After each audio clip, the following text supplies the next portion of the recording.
We're live. Okay. We would like to thank everybody for their grace and patience while we were working through a technical difficulty.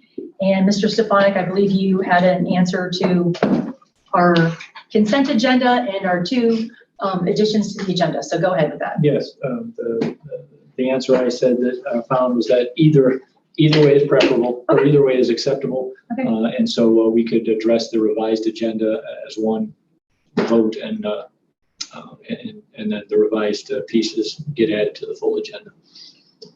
Okay. Oh, hang on. Welcome back. Okay. So okay. Well, I just wanted to ask. Oh, go ahead. So No. at this point, I still had A, B, and C under opening. So the approval of the agenda, that is still, I had Joe Ellen and Mrs. Zakor. Yep. Yes. Then I've stopped. I haven't done any changes or Okay. done And then, anything. So I just kind of wanted to know. We're voting.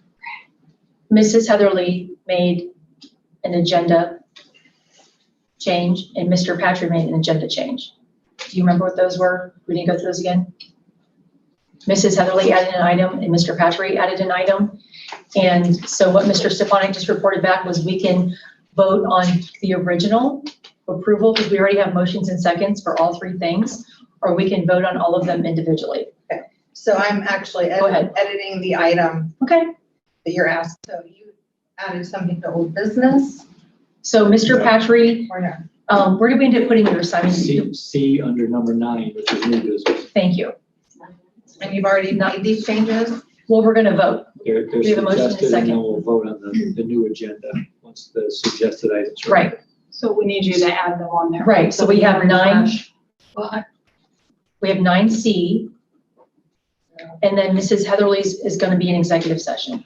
and it would go in the 12B, it's already listed. Okay, let me go back. Hang on just another second. So we're voting individually, the three. I haven't really decided yet. Yeah. Are you good, Melanie? Let us know. Well, I'm trying to figure out how to have that. Item is when you're at A and B. So, Mr. Stefanik, I think it makes the most sense just to vote on everything because we've already made the changes. So, Why would we do that? because we always have to approve, we always have to approve the agenda. So now we're approving it with the 2 changes. One vote for the whole action? I think that makes the most sense. Okay, I'm sorry, Yeah, cut you yeah. off. I'm Right, sorry. there's no reason to do it 3 I times. overheard Ann say Yeah. 3 votes and then I misunderstood what you were saying. Are we good? Are you There still? were 3 different sets of motions. Right, but all we did was we had the approval of the agenda and then we had 2 additions. So if we just have a, With the first and the second. They, I don't see where I'm you can do it editing. either way. Why not I'm able to edit? We're 45 minutes into the meeting, we're approving the amended agenda. We have a motion and a second. Mrs. Heatherly, Mrs. Zakor. no, that's where I'm saying, because my motion was for the agenda as it was. My second was for the agenda as it was. Oh, that is a good point, Mr. Stefanik, right? So That does make sense. I see what Mrs. Zakor is saying. That does make sense. So it would almost So have to be 3. So Right. number 9. Because if you think about that, this is Yeah, Heatherly, for this agenda and I seconded it. that makes sense. So we'd have to do it 3 times. We already have 3 motions and 3 seconds. There you go.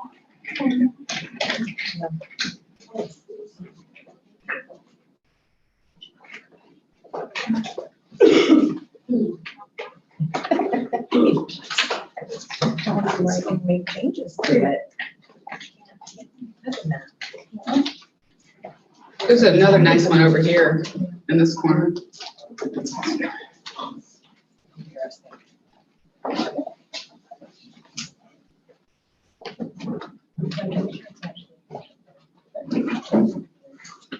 Just as a side note, Out of here. is there training that Melanie can attend? Like the technical side of Word docs? Or is it just?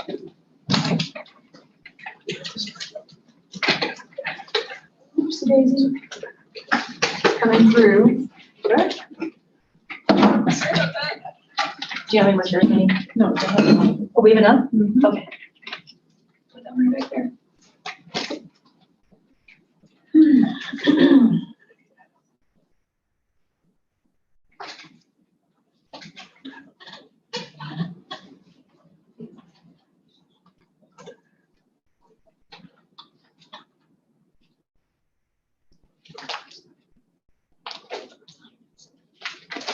Do we want to call Dave again?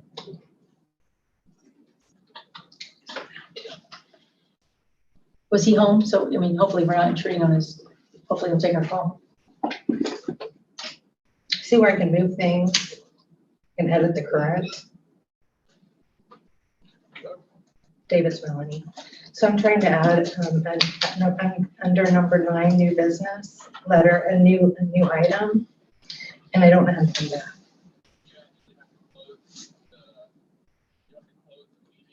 I closed the meeting and I went to edit agenda. So if I go to meetings, I'll go back up. So I'm in June 28th meeting. View the agenda, Yeah, view the agenda. correct. And now you're gonna go down. Number 9. So, new business.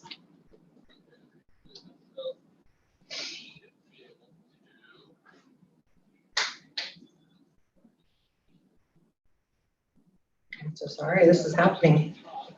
I can rename, I can delete.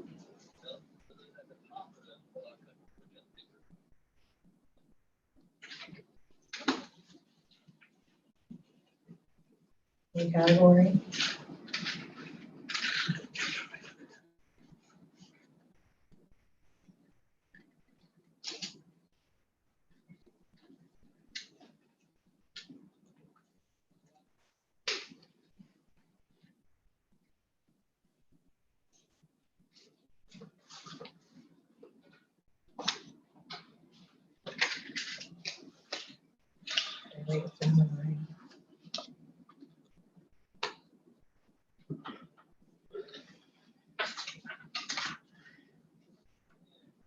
I have number 9 up. Little lines. A new agenda item.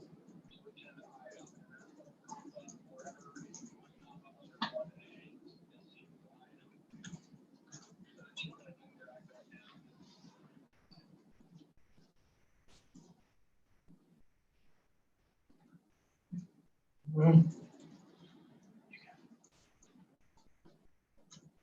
How do I get it down here?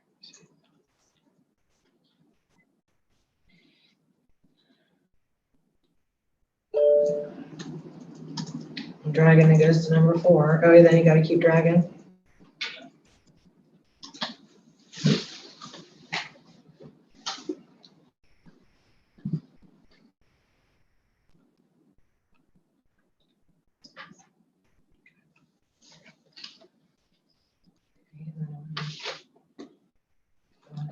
Edit that item.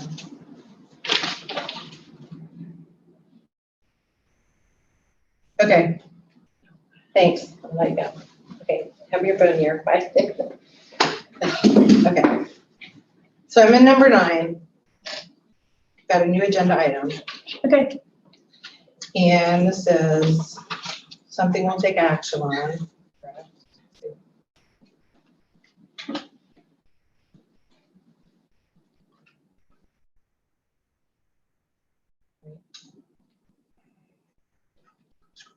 Subject. Tell me the subject again. What part are you on? 9C? 9. Simon, censure of board members, or how did you want to word that? Is that right? Censure of board members. Okay. Censure of board members. Plural.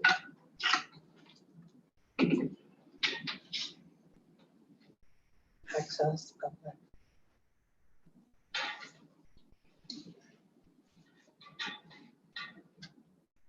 Okay. I'm just gonna save.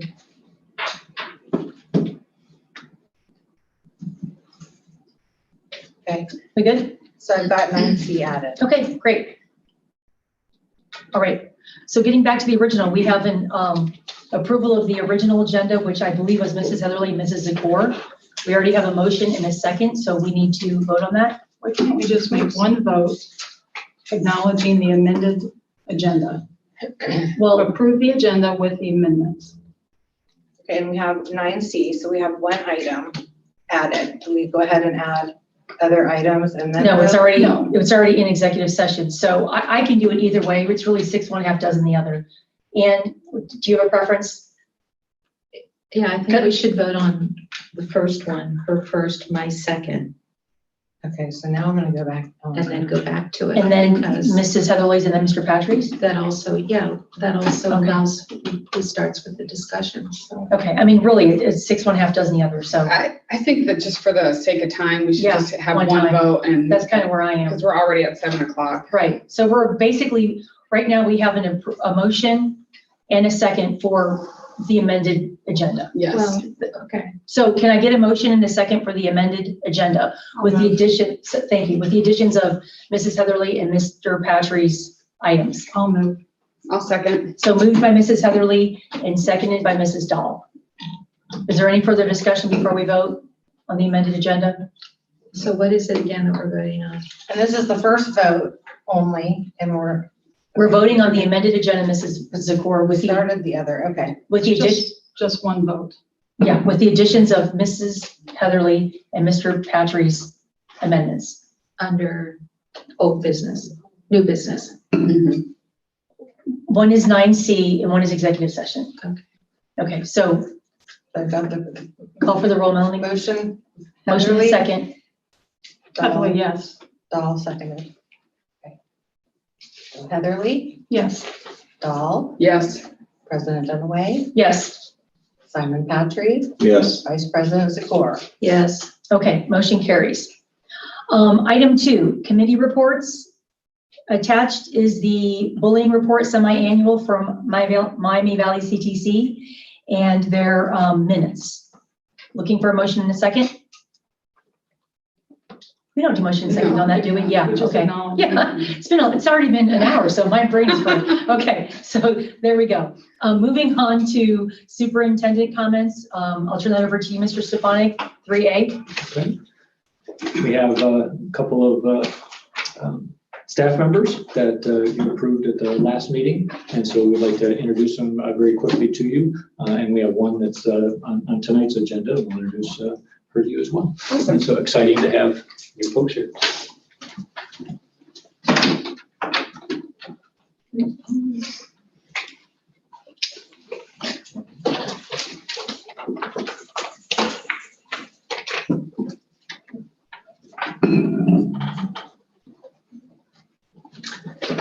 Ladies and gentlemen, it's my pleasure to introduce Diane Voris, new Tippecanoe Middle School principal. That's right. Thank you for having me. Well, you talk about you for a couple seconds. Okay, well, I'm very happy to be here. Thank you. Looking forward to working with Tipp City and the students and community here. Thank you for having me here this evening. Welcome. Thank you. Welcome aboard. We apologize that you had to wait for an hour. We had a technical difficulty. I obviously have a difficulty speaking tonight, so thank you for that, and welcome to Tipp City. Thank you very much. Thank you. Just to let the board know that Ms. Voris has jumped right in, and she's helping us complete some other interview processes, Great. Right out of the gate. So Yeah, we appreciate wonderful. your help with that. Awesome. Thank you. Thank Our you. team together. Yeah. Thank you Thank very much. Have a wonderful evening. Yeah, you as well. Thanks. Nice Thank you. meeting you. All right. I'm just going by the order of the list.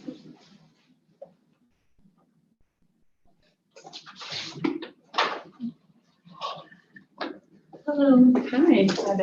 Ladies and gentlemen, this is Molly Horn, Tippecanoe High School integrated science teacher. So in addition to our science department.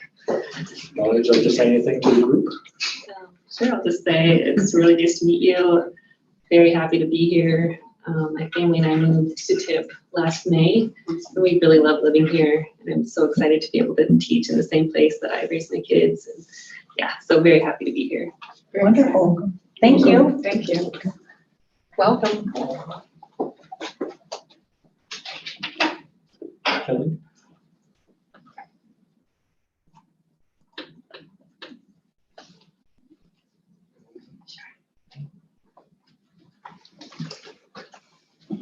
Kelly Smith, Hi. THS counselor, a new addition to our counseling department. Great. Welcome. Anything you'd like to say? I'm very excited and looking forward to a great school year. Wonderful. Welcome. Thank you. Thank you so much. Thank you. Jason.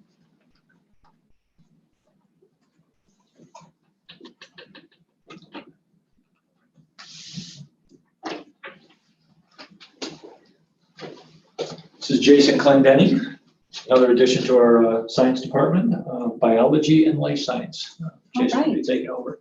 You may have seen the name before on an agenda. Jason was teaching in another school district, and he came to us in our coaching ranks. So he's been coaching with us for 2 seasons. Yeah. In the fall and in the spring, and so now we get to get his academic side to come to Tipp City as well. Which school is it? High school. And what are you coaching? Football and track. Awesome. Great. Welcome. That keeps you busy. Yep. You got the whole year covered. Yeah. Fall and spring, all of it. In summer, it's fun. And Yeah, summer, that's yeah. right. Welcome. Thank you. Thank you so much. I forgot about that summer running. Yeah. All summer, yeah. Or that was just cross country. I don't know. I know the cross country run. Yeah.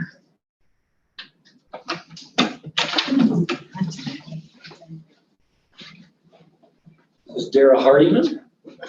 Dara comes to us to take care of our need in the business education department. So we're excited to have a veteran business teacher.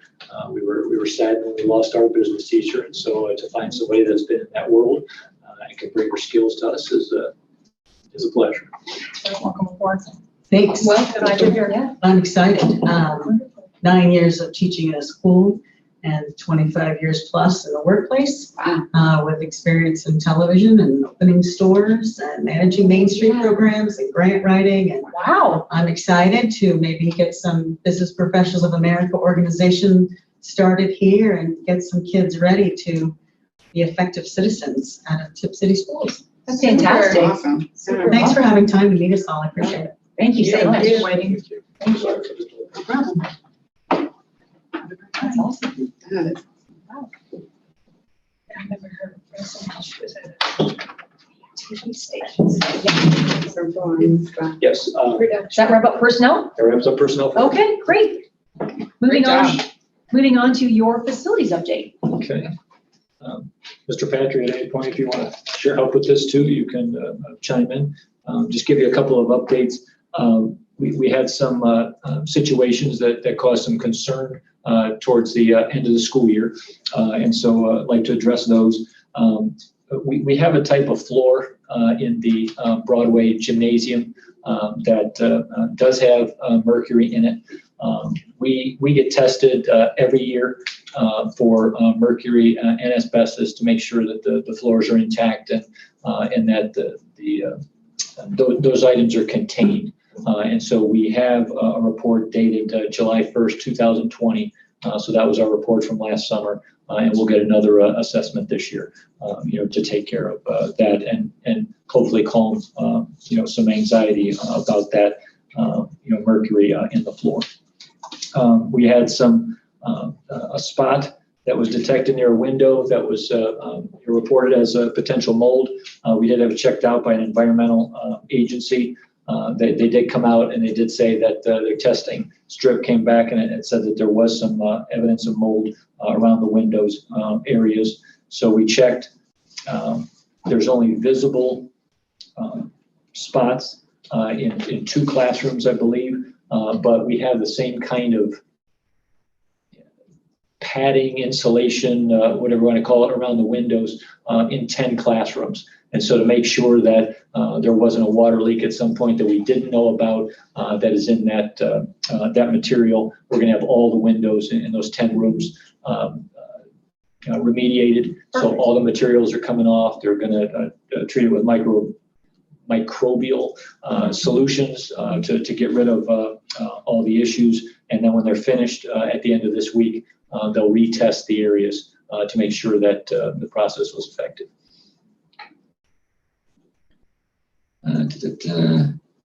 We had, this wasn't necessarily on our facilities plans, but we had we had the spring of the kitchen, if you will. And so we had several refrigerators and walk-in freezers all break at the same time. And so we've got upgrades for those items at Nevin Coppic, the middle school kitchen, and the Broadway kitchen. And so we're addressing multiple units. The one that's going to be the biggest process is going to be at the middle school because that piece was kind of like built in to the building structure. Oh, and so we've got to figure out where to put that because the whole unit compressor and all went down. And so we've got to address that. So that's going to be a little bit of significant work there. This summer was the summer for the high school roof over the library. That's happening, as well as paving in the parking lots, and you'll see the paving crews out there right now, and the roof folks as well. Then they were able to take some extra supplies from the high school when they're finished there, and they're going to address some of the potholes at LT in the middle school. They're on the schedule for a full paving next summer, but they're going to do a temporary fix on the potholes this summer. Awesome. And once we get the final amount of funds for our ESSER 3 funds, we're going to look at air filtration system upgrades at the high school, middle school, and LT Ball. We have systems in that meet requirements, but they have a filtration system that is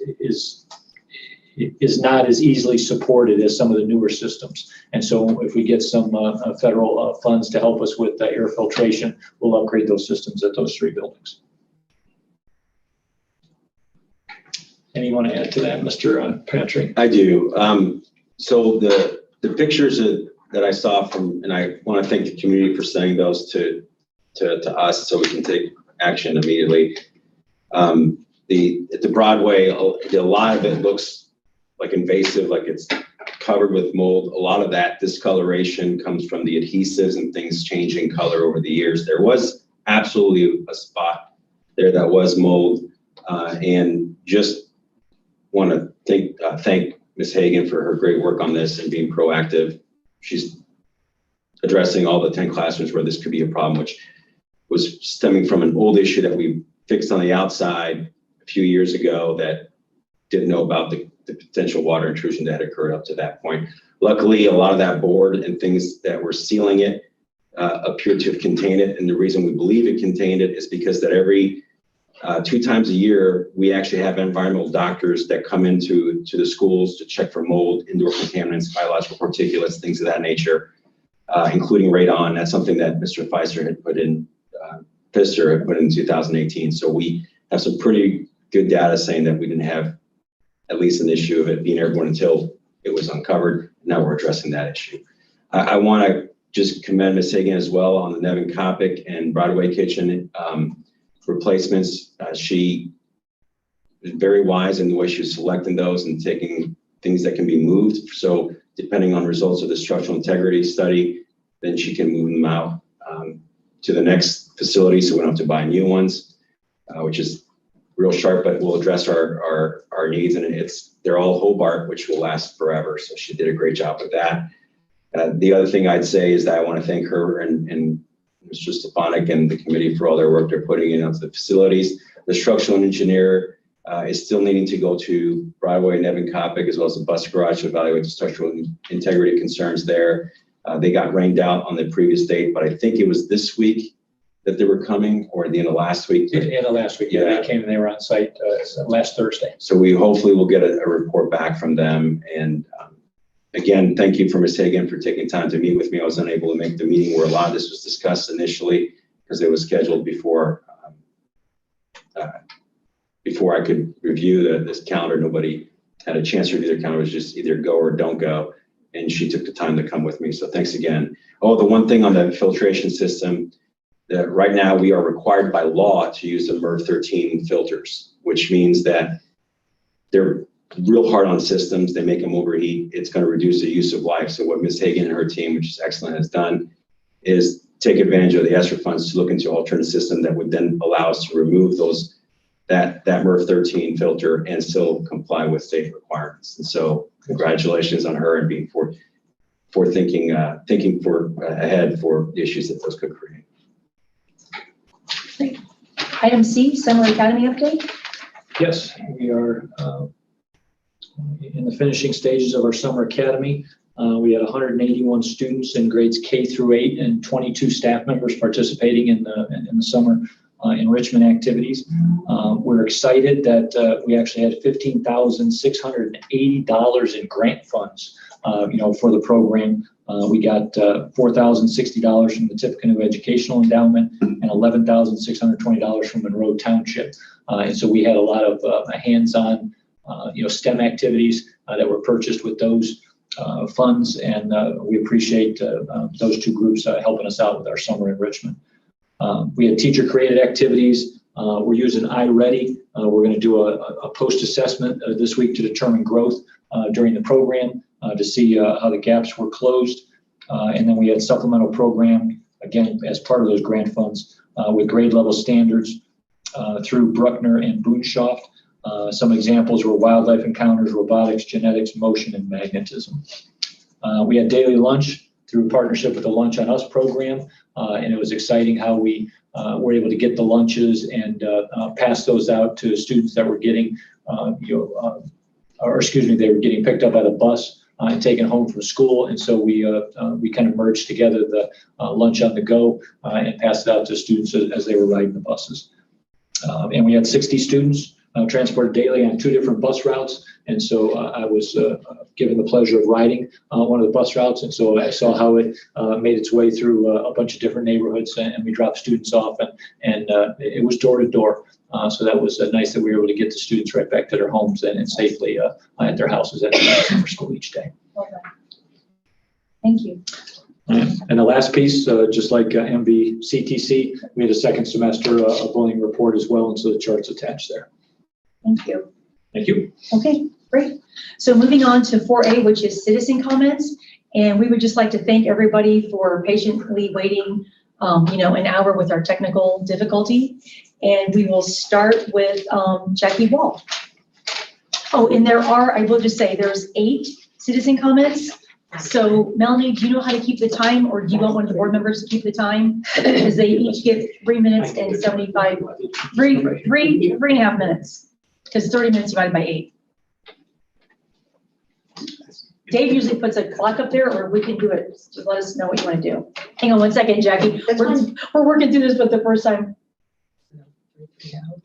Maybe it'd be effective if Melanie just sort of raised her hand to tell the speakers when they're done rather than interrupting them. Do you want me to Are you okay with that? Do you want me to be the timekeeper, or how do you want to?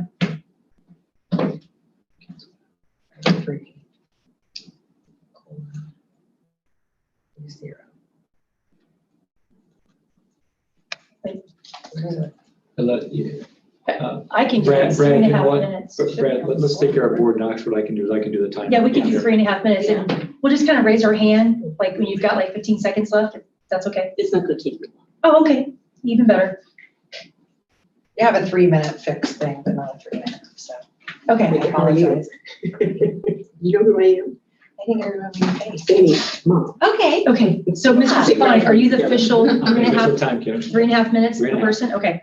Sorry, go ahead, Jackie. Yep. Yeah. I'm Jackie Wall. My address is 7645 South Tip Colesville Road. I don't understand what's going on, and I'm not asking questions. I'm going to express opinions, solely my opinions. I understand that there's probably some legal issues about the handing people the participation rules. That's fine. I don't have any problems with that. But the thought that people think out there that you have to now state an affiliation.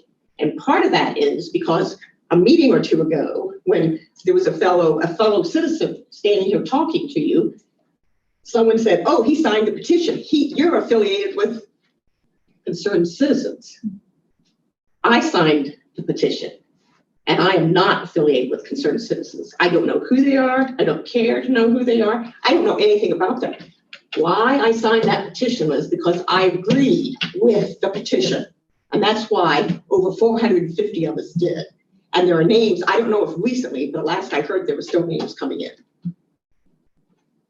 That, to me, is an intimidation factor. And you do not want to be viewed as intimidating your fellow citizens, because it makes people like me really angry. I admit I'm angry. I'm done. I am done trying to be fair, because I don't see that coming from 3 of you on this board. Now then, what you need to understand is, from an old woman, and that's what I am, once you lose the trust and respect of people, you're not gonna be able to get it back. And you've lost it with me. I'm not gonna say that way with everybody. But it's gonna, for the 2 of you who have 3.5 years left, it's gonna be a rocky 3.5 years. You're not gonna be able to smooth this over. We're gonna be working, because when I say we, I'm not talking about concerned citizens, because I am not a member of that. People would start hearing comment. I'm gonna start writing letters. There are people, I'm gonna be out there talking to people my age. The thing about people my age is, most people do not want to take a public stance. There are people that signed that petition that I have never known to take a public stance, and by God, they did this. They are agree with what that petition says. So you need to understand the depth of anger that is out there in this community. I've never known this community be this angry. So you've been told. I tried to talk to you in December. You know, I've actually had people tell me that the library board issue woke them up. That was a foolish mistake on your end. You're continuing to make foolish mistakes. You've got to look at life differently. Thank you. I'm done. Thank you so much. Thank you, Jackie. Thank you. Ms. Nicolette Winter? Thank you. We're gonna, Mr. Stefanik's gonna be your timekeeper at 3.5 minutes, and he'll kind of like wave his hand when you have a final 15 seconds. 10 or 15 seconds. Can you explain why on one side of the paper it says 5 minutes, but it can be extended, but the other side says 30 minutes? That might need to be clarified. Yeah, in this form. yeah, sorry, you might not have heard that. So we take the 30 minutes and we usually do 5 minutes per person. Typically we have like maybe 2 or 3 people come in, so they get the full 5 minutes. We allot 30 minutes. So tonight we have 8 people. So we just took the 30 minutes, divided it by 8, and it's about 3.5 minutes per person. I would just recommend Yeah, sure. fixing that on there, because what's being practiced, what's on the paper is not the same. Okay, so. appreciate it. Thank you. So Mr. Stefanik will raise his hands like at 3 minutes and 15 seconds. Okay. Okay, go ahead. All right, my name is Nicolette Winter. I'm at 933 York Meadows Drive. I'm a parent, taxpayer, resident, and small business owner within our district. I'm coming here tonight because I'm increasingly concerned by what I've witnessed in board meetings throughout this past year. Specifically, the $5,000 for a crisis communications contract caught my eye this week, or this last couple weeks. As one who has studied communication arts, I value the strategic practice of public relations. I also take issue when I see it being used to spin information instead of addressing legitimate issues and concerns, especially when the rationale for contracting a firm was that our on-staff communications professional is too busy with other duties to handle this really big issue. The Public Relations Society of America defines PR as a strategic communication process that builds mutually beneficial relationships between organizations and their publics. The problem is that even the best public relations guidance means nothing when leaders choose not to follow it. Having studied the behavior of this board's members and that of our district leadership, I'm not convinced that any of the real issues will be addressed by this contract. So here's some free advice. Communication needs to be authentic, transparent, direct, thoughtful, and two-way to be really successful. Stop labeling members of this community as a cancer when they hold our Board of Education and Administration accountable. Don't minimize real community concerns and distract from them with ridiculous debates about what it means to feel unsafe. Stop dragging your feet on fulfilling records requests. Don't be surprised when educators are afraid to address this board while they work here. You're asking them to put their livelihoods at stake, and there's a voting block that has demonstrated it's not safe to speak.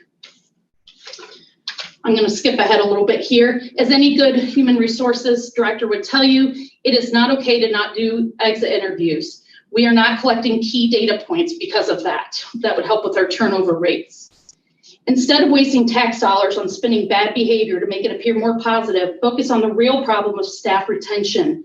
In previous statements during board meetings and on the district's own webpage, it would appear that our average turnover rate is comparable to national averages. That's not accurate. According to the National Center for Education Statistics, approximately 18% of principals nationally in 2017 left their position since the year before. In high poverty schools, that turnover rate was 21%. Those numbers include all the reasons someone might leave. In Tipp City, our rate this year is an appalling 54%. The fact that numbers have been manipulated on our district website in a way that hides our 54% rate is deeply concerning. Hint, that's a big communication failure. And again, I point it out free of charge. And that's without even fact checking our turnover rates for teachers and other administrators who have left. According to the Learning Policy Institute, sudden or frequent turnover of effective principals can disrupt school progress, often resulting in higher teacher turnover and ultimately lower gains in student achievement. This is affecting the work environment for our educators, and it's affecting our kids. Because of all I have stated and the behavior I have witnessed while watching board meetings this past year, I call on Teresa Dunaway, Ann Zakura, and Corinne Dahl to resign effective immediately. You can't say. No names. All right, well, 3 of you who vote in a block to resign effective immediately. And I pray this community has qualified candidates running this fall. Thank you, Nicolette. Thank you. Michelle Davidson? Michelle, do you want me to repeat everything, or did you hear that about the 3 minutes in the? No, I heard it. Okay, great. Go ahead. Yeah, so Mr. Stefanik will raise his hand when you have 15 seconds left. Sounds great. Go ahead. My name is Michelle Davidson. I live at 944 Sycamore Woods Drive. I am a parent of 3 children in Tipp City schools, a taxpayer, and though I am not affiliated with any groups, I did sign the petition asking for the resignation of 2 school board members with the Concerned Citizens organization. I am here to voice my concern for the continued dysfunction of this board.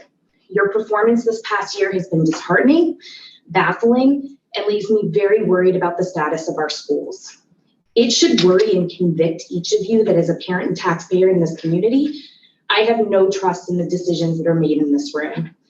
Not only are there unprofessional comments and behavior at nearly every board meeting I watch, but the disrespect that some of you have shown to the teachers of this district is inexcusable. As a parent, I entrust my children to Tipp City teachers day in and day out. They are incredible. We have intelligent as well as high qualified educators in our district. When people choose Tipp City schools for their children, they're choosing the teachers. And those teachers voted no confidence in one of your members and requested that you address this with a vote of censure by the June 15th meeting. You appeared to completely ignore their request with not one single acknowledgement, apology, or vote. That is heartbreaking. The teachers go an extra mile for our children on a regular basis, but you could not even go an extra inch for them. It appeared as the value of our school district rests with the 5 of you and not the approximate 125 educators who cast a vote of no confidence. Also, this board continues to spew hateful comments toward the concerned taxpayers who dare voice their apprehensions. Records requests are being made because people are concerned, not because they have a personal vendetta against any person on this board.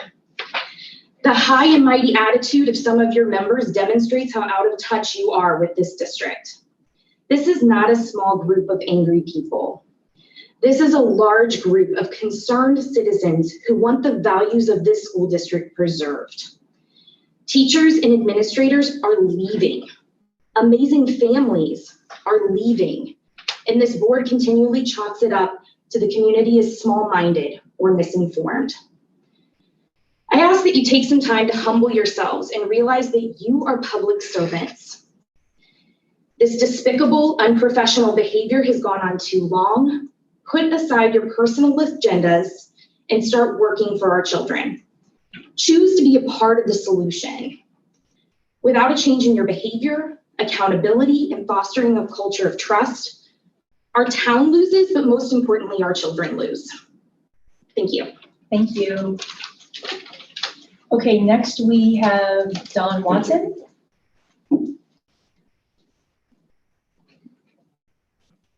Hey, Don, did you hear my time thing, or do I need to repeat it? 3 minutes and 30 seconds. Yes. Mr. Stefanik will raise his hand when you have 15 seconds left. Thank you. Thank you. I'm Don Watson from Tipp City. I'm a graduate of 1967, Tippecanoe High School. I'm appalled at the You have to state your address.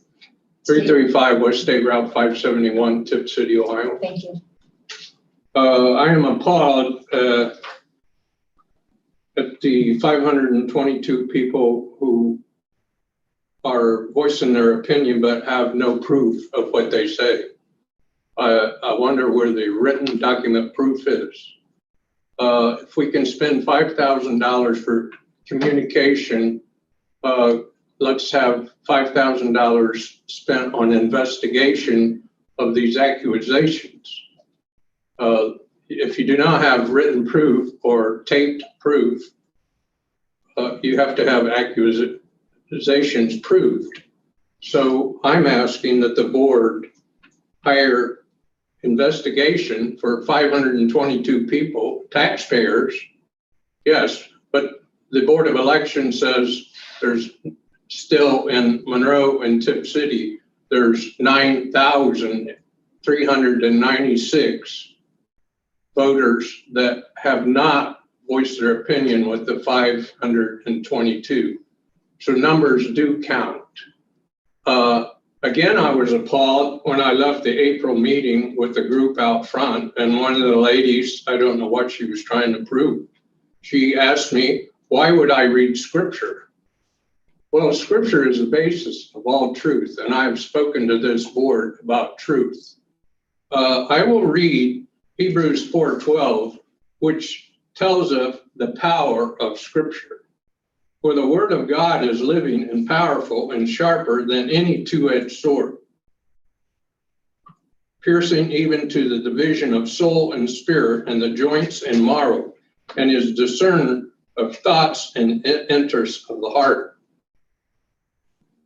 And there is no creature hidden from his sight, but all things are naked and open to the eyes of him, and to whom we must give account. So anybody who speaks can use words downing this board, but I stand here encouraging with God's power to lift you up, not only as human beings, but of God's children, and pray that you have the strength to overlook people who criticize you for giving your time for students. I will read a statement. Children are born with an empty slate. Be very careful what you write on it.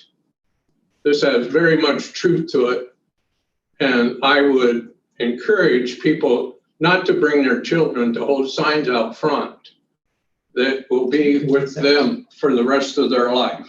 As Ernest Hemingway said, the teacher of knowledge is experience. Thank you. Thank you, Mr. Watson. Michelle, I'm sorry, go ahead. Michelle Blake?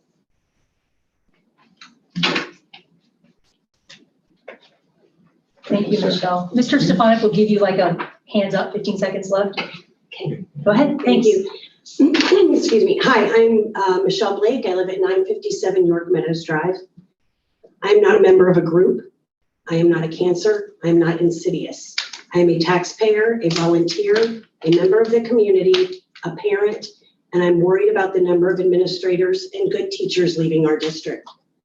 While members of this board may not be concerned or worried, that does not mean that my concerns, our concerns, don't have merit. We should not be discounted and called names by members of the board just because we're speaking up about our concerns. I can't for the life of me understand why we can't just hear from you We hear you, we understand you. And we know we've lost some good people, and we acknowledge that, and we're trying to rectify that. But I've never heard that word. Instead, you call us forceful, insidious, a cancer. No. I'd also like to spend a moment, because I know you're going to get some negatives here in a few minutes, share some positives about what I know about Tipp Pride. Tipp Pride was a group that was formed of volunteer citizens that felt it was important for our schools to address both the aging educational facilities and our dilapidated stadium. This group understood the community placed a higher priority on addressing the aging buildings, and that it would be difficult to get support to address both the facilities and the stadium. Tipp Pride volunteered to take action in the burden of the stadium, enabling the school board and the school administration to focus on providing a quality education and address the aging buildings. There was a vote by the Tipp City School Board in 2017 to choose the site of the new stadium. The board voted 4-1 to build a new stadium at the current city park. To date, Tipp Pride has led the stadium efforts, overcoming 30+ years of failed attempts to improve or rebuild the stadium. The results of this work include the completed design, engineering, and all approvals necessary from the city, county, and zoning, and Miami County Conservancy needed to build the stadium. Phase 1 was completed in 2018. Phase 2 was completed in 2019. At the same time, improvements have been made to the Tipp Middle School, bringing up the viability of the building significantly. There is more work to be done with our schools, just as there is with the stadium. Now, COVID-19 brought some challenges for the Tipp Pride organization. It was really difficult for them to fundraise, but I know that they are, because they had a public meeting, that they are 100% focused on fundraising for the remainder of the stadium, which will include the bleachers, the locker rooms, the stadium plaza, and the entrance. Recently, a member of the board stated during a board meeting that the focus should be getting donations for the stadium from local companies doing business or wanting to do business in Tipp City. This has been the mission of Tipp Pride from the beginning. Local companies, and some not local, have donated thousands and thousands and thousands and thousands of dollars to help make the stadium a reality. With all the design and engineering approvals in place, again, they are focused 100% on fundraising. Now, this doesn't require input from the school board, but it would be great for the community to know that you support them. Mrs. Blake, nobody said that the community was a cancer or insidious. I said it was Point of growing order, like this a is citizen concept. comments. Well, I'm sorry, I'm tired of being misrepresented. Point of order, this and is things citizen being comments. Screwed. Why don't you get the facts straight? Kathy Bone? Point of order, Madam President, there's a member of Yeah. the board making comments to the citizens' comments. Yes, and you which is didn't bring not that point of appropriate. order when Joellen made her comments to a citizen commentary a while back about the housing. It was Mrs. Bone, actually. Thank you, Kathy. So let's be fair here. 3 minutes and 30 seconds. Mr. Stefanik will raise his hand when you've got 15 seconds left. So I know you've been here a lot, but just name and address. Thank you. Kathy Bone, 90 Michael Road, City, Ohio. Go ahead. 3 minutes, 3.5 minutes. Yep. Okay. I have trouble telling people I live in Tipp City. It has nothing to do with the board. It has everything to do with the people, such as those outside tonight. I get phone calls from people asking me that they don't live in Tipp, and they're asking me what's wrong with the people of Tipp City. How am I supposed to defend those actions of those people out there? They complain about school personnel leaving. It happens all the time. The Dayton Consortium has hundreds of job listings for local schools. Today, there are 55 listings for administrators, only 1 in Tipp schools. So I think we've done a good job recruiting and replacing the ones that have left, as well as the other staff. The people scream about transparency, but as I look at the board today, I see 1 member who pushed for the Ohio checkbook, even though a past board member finally went and with the then treasurer had Tipp schools put on the checkbook and took credit for it. It was her push to get it to open for the taxpayers to see how our money's spent. One of the present board members pushed for board docs so the public could get online and pull over meeting agendas and all the attachments for those meetings so the public could be informed. Another board member currently on the board, when she was not on the board, opened the public eyes to the lies and half-truths some previous board members were trying to shove at the public for the levy of the new buildings. Quotes in recent newspaper articles from some of these petition signers asking for the resignation of 2 board members is also shameful. Quote, "While I don't know exactly what is going on, I intend to find out." Another signer said, "I think some people are leaving because overreach of the board and micromanaging." Really? They think it? They don't know what they're signing a petition for. They're signing it because somebody put it in front of them. It sounds like the rumor mills must be steadily flowing and some of the petition signers have no clue what they're signing or why. I've got a bridge I'll sell them, believe me, if they want to play that game. But they have no idea how much time and effort the school board members put into these meetings. They don't just come to board meetings. They're on committees, they go to other meetings, they do other homework for those meetings. They are a true asset to any school. I like the board that's sitting in here. There are members, I don't like what they say, what they do, and I'm not going to agree with all 5 of you, and I don't expect all 5 of you to agree with each other. There has to be debate. There has to be why not. There has to be why. So, the teachers in 2015, 2016 pushed for a union because they felt they had no voice. The board opened up a comment section for the teachers and their representative to speak. Now they voted no confidence on a board member and want her censured for speaking the truth? What a bunch of hypocrites. It takes me back to the building levy failure. Some of those same teachers went out on Facebook and slammed the taxpayers for voting no. These same teachers also called for boycotts of Tipp City businesses that they didn't feel supported the levy. Let me remind you, these teachers didn't and still don't live in Tipp or pay the taxes here. We pay their salary and their benefits, and they badmouth the taxpayers in return. How shameful is that? There's a letter on the website in February by somebody, I can't say his name. Okay, it's quite informative. These people outside need to read that letter. They need to understand that there are things that can be publicized. There are things that cannot. As a board, I'd like to see you all 5 work together, not backstabbing anymore, all together. Thank you. Thank you, Kathy. Thank you. Have a wonderful Thank you evening. very much. Thank you. Thank you for your service. Thank you. I can't Nice to quite hear read this. I think it's BJ Bethel? Yep, okay. Okay, thank you. 3.5 minutes. Mr. Stefanik will raise his hand when you're on your final 15 seconds.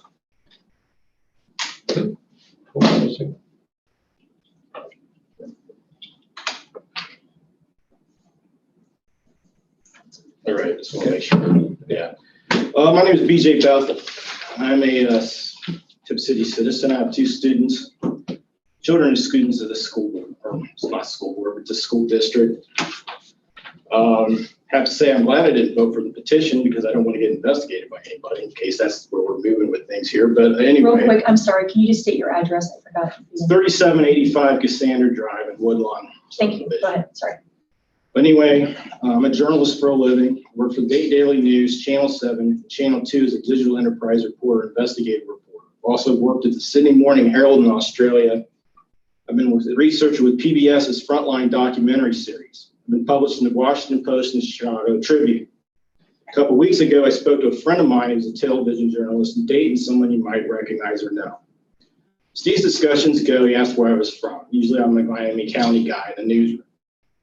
Tipp City, Troy, people get them confused, but I said Tipp City, and the answer was, hey, that's the one with the crazy school board. I commented back, no, we do not have a crazy school board. What we have is 3/5 of a crazy school board. Having 3/5 of a crazy school board is a good reason to hire a crisis communications consulting firm, so I'm very happy to see Mark Stefanik take that step. But it is kind of concerning because usually when you're hiring a crisis communication consultant and you're a public agency, in my journalism background, that means there's some serious problems with it, mainly legally. I haven't heard the name of this consulting firm. If it has been made public, I don't know where, if that should be made public. I'd love to hear it. And I'd also like to know more reasons why. One, such as to deal with the backlog of FOIAs and other public records requests. I find that troubling because simply you work through them. FOIA is simple. You have 15 exceptions to FOIAs under Ohio Public Records law. That is the rule. You have 9 under the federal law. That's social security numbers, that's medical records, that's juvenile records, that's things of that nature. Anything else outside of that that isn't too broad is a public records request that's legit. It doesn't matter the situation the district's in, you have to fulfill that request. I know this from years of working in the journalism business. I know this from working on a case where I brought in records requests to help me look into the children's services in Montgomery County that led to reforms in that system last year. It also led to a state investigation.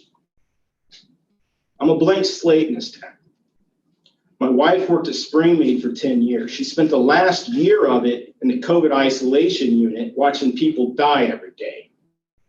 I should be at home enjoying life with my children and trying to find a job because, like a lot of journalists, I've been laid off. Instead, I'm here because I am tired of, I cannot let the 12 years of future my youngest son has sit in the future of this board as it currently sits. In January, there will be a new majority on this board, whether people like it or not. And I have the feeling that most people in this town are going to vote heavily in that factor. What you have to decide is what role you're going to play in that board in the future. Because if you're not going to be a positive, you've got to go. Thank you. Thank you. Good, that's only like 3 seconds. Mr. Gillenwater?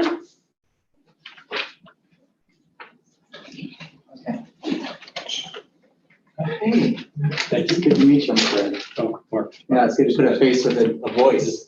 3.5 minutes, and Mr. Stefanik will raise his hand at your final 15 seconds. Okay, could you do it at like 2:45, so I have a 45-second one? Sure, Yeah. whatever you want. Go ahead, name and address. Thank you. Hi, I'm Fred Gillenwater. I live at 1111 Wilderness Bluff here in Tipp City. I taught in the district for 15 years. I have a daughter. She's a senior. She's excited about her senior year. She's excited to graduate. I've got a son who's going to middle school, 6th grade. He's excited because he knows Mr. Slyman. Right? I describe myself, if I'm going to associate with a group, I describe myself as a raging moderate, just to sort of frame that up. I have no personal axe to grind with anyone on the board. In fact, I'd probably even describe myself as somewhat uninformed on some of the board decisions, board policies. I left education 2 years ago and sort of moved on in some respect, other than I care about my kids being in the district. I'd like to start with a story, short story, about Google's AlphaZero. December 7th of 2017, Google's software, AlphaZero, did something amazing. It defeated the most successful chess program to date. It's been the reigning champion since 2016. The reigning program could defeat any human easily. That program had been taught for years. Chess games had been fed all these inputs. And AlphaZero, on December 7th, had zero training. It was using the latest in MI and AI software from Google. And it won against the reigning champion 28 times, tied 72 times, and had 0 losses. And you want to, I'm a teacher, right? So anyone want to guess how long it took Google to win those games with AlphaZero? 4 hours. Just 4 hours. I tell that because this is the world we live in, where tech is changing things so quickly. And as a former teacher, it raises the question, what are we going to teach our kids for 2050 to get them ready? Quite frankly, no one really knows. It's complicated, it's messy. Raises another question in my mind. How should our institutions respond to such a fast changing environment? And I would lean on the work of Paul Lencioni, his book, The Advantage. Oh, wow, that went quick. But there are 3 fundamental things I would advocate from his work. 1, to create clarity around why this institution exists, what the values are on which they operate, and then the kind of work that they do. The second would be to communicate that clarity. And then the third would be to reinforce that clarity. over and over and over again. But the first principle that he advocates is to create a cohesive leadership team. A cohesive leadership team where culture will eat strategy for breakfast all day long. And that culture is rippling out from this board. So I just encourage you to take a close look at the culture that's being built. Thank you so much. Thanks. Okay, on to item 5A, which is president comments.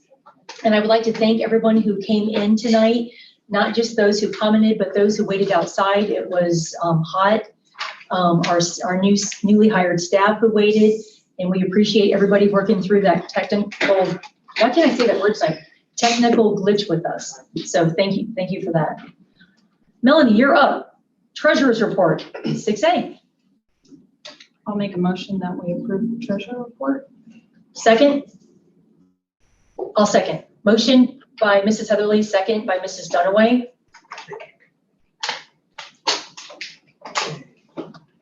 So Heatherly? Now you can talk about it. Okay. Yeah. This one's just the monthly report for the month of May, and just really want to see if anybody has any questions, if they reviewed it. I printed it out, and one of the things that stand out is the cost of healthcare that we had this month. We have that self-insured program, and this month it was a little higher, one of the items. However, things are normal. We're wrapping up this fiscal year, and really have any, unless anyone had any questions for me. Anybody have any questions? Where did you see Ms. Fox, the increase for the healthcare? You know what, I may be jumping ahead. I know on the appropriation item, it's there. So I'm probably jumping ahead. Okay. So I apologize. So these are just May reports. It's on Okay. page 6. Page 6? On page 6 in the summary. Fund 24. Yeah, that's 24, that's got some increase. There it is, employee benefits. So this number does not reflect the reduction that we made from 100% paid healthcare for administrators to the 80-20. This number presently is because it hasn't, that came with with new contracts. Yeah, we had an excess at the beginning when we started. And then as the claims come in and out, we have used a little bit of that money. But Dave, and after we've discussed this first year that's gone by, we still feel like we're in a better situation than had we stayed with the EPC. So I did meet with the representatives on Thursday last week, and we're hoping to get our rates in August. Unfortunately, I don't have them yet. So I am anxious to see what those will be based upon this claims rating this year. And then, but outside of that, May is pretty much a normal month. So the cost of the claims was more than the amount that was collected by the employees. Just we just for the pay claims weekly on this product, and so this month it was just a little higher. Next month could go back down again, right. So it fluctuates. So we're still in a better position than had we taken the higher hit on the premium increase. And we have a stopgap.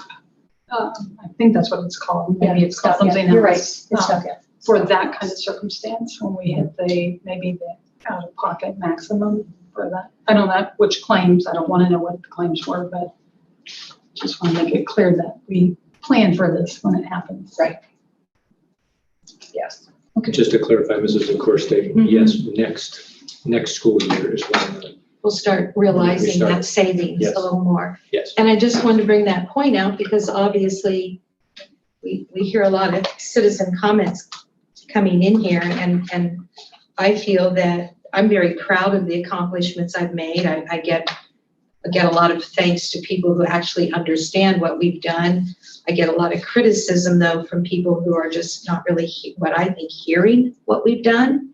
And one of those things that I'm very proud of and very hopeful and optimistic about is taking that 100% administrator healthcare payments and reducing it to an 80% taxpayer, 20% employee pay portion, because A, it's in alignment with the teachers, so we do care about teachers, and B, it's healthcare is going up, sometimes 300 and 400%. And this is a way to help bring a little bit more of that fiscal balance into the picture. And it's not at all out of line. I'm sorry if maybe I don't really have the data, but maybe some administrators left thinking that they didn't like losing their 100% healthcare paid benefit. And I understand that. But it doesn't mean that I'm not a good steward and a good public servant of what I'm here to do. So I'm just happy with that. This is to approve a treasurer's report. Well, it's a comment too, though, about it's tied into the healthcare benefits, and I think it's on everybody's mind, every district, every company trying to conserve. So I think it's a worthwhile point. I think it's a great point to communicate. So next month, Melanie, we'll be looking forward to what the proposed increase is. You think you'll have that to report at the next meeting? Well, Unfortunately, not until August. Yeah, she's meeting in August, so probably maybe, yeah, September, October. Any other comments? Follow along with the open enrollment. Sorry, I did not mean to interrupt. Any other comments on the monthly financial report? Thank you, Melanie. So I Mrs. Heatherly and Mrs. Dunaway. Heatherly and Mrs. Dunaway. Ready for the vote? Heatherly, Yes. President Dunaway. Yes. Mrs. Dahl, Yes. Mr. Patrick, Abstain. Vice President Zakor. Yes. Motion carries. Item B. This is our first time, Melanie. Do you like saying the title or do you want me to say it? Dave always did it, but we'll do whatever you want. Just let me know how you want to do it so we can keep the flow.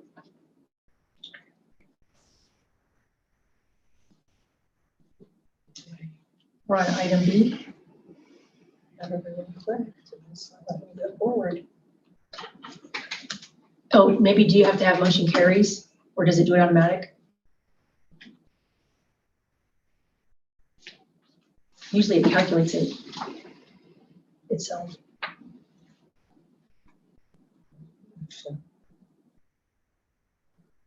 Yes, abstain, yes.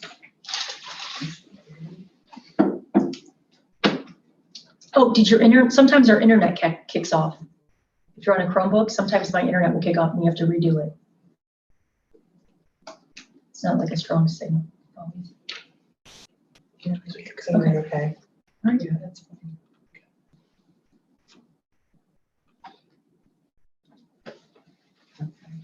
Yep.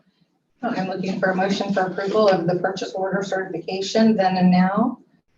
Fiscal year 21. I'll make the motion. Go ahead. Second. Motion and seconded by Mrs. Dunaway and Mrs. Zakor. Is there any discussion, Melanie? This was just, sorry, Dunaway and Zakor. Correct. Correct, okay.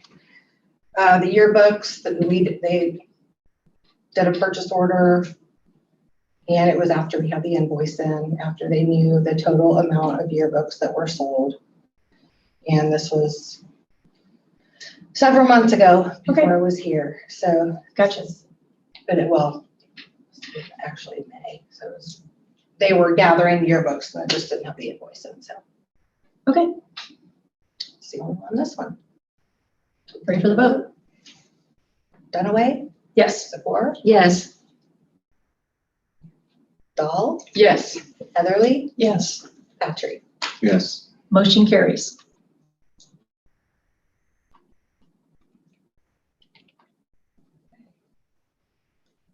Conversion, okay, motion for approval of a conversion of a previously approved advance to a transfer. And Looking for a motion in a second. I'll move. Mrs. Heatherly, Mrs. Dunaway will second. Any discussion, Melanie?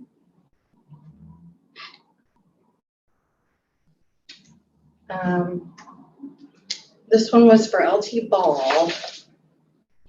Uniform school supplies.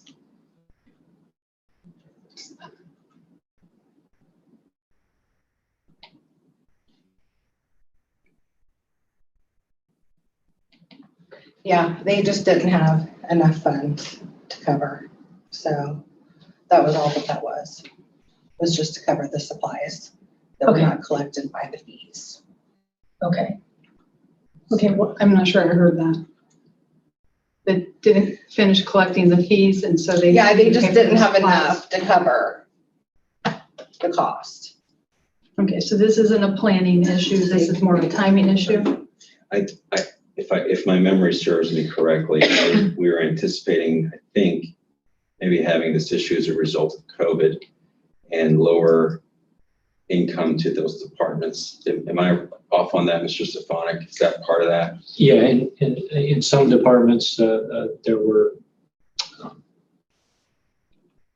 transfers made, and with the assumption that there might be some student fees or collections or fundraisers that would be able to cover and pay the district back. In a couple of accounts, the money wasn't able to be collected this year, most likely due to COVID and restricted opportunities.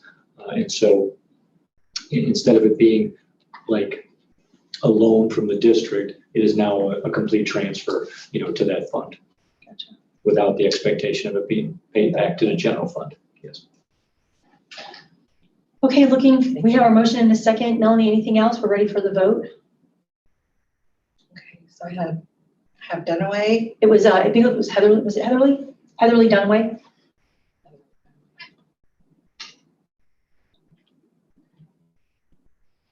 Then we have Mrs. Dahl. Well, you have to call our names. Oh, I'm sorry. Heatherly. Yes. Dunaway. Yes. Dahl. Yes. Guthrie. Yes. And Zakor. Yes, motion carries.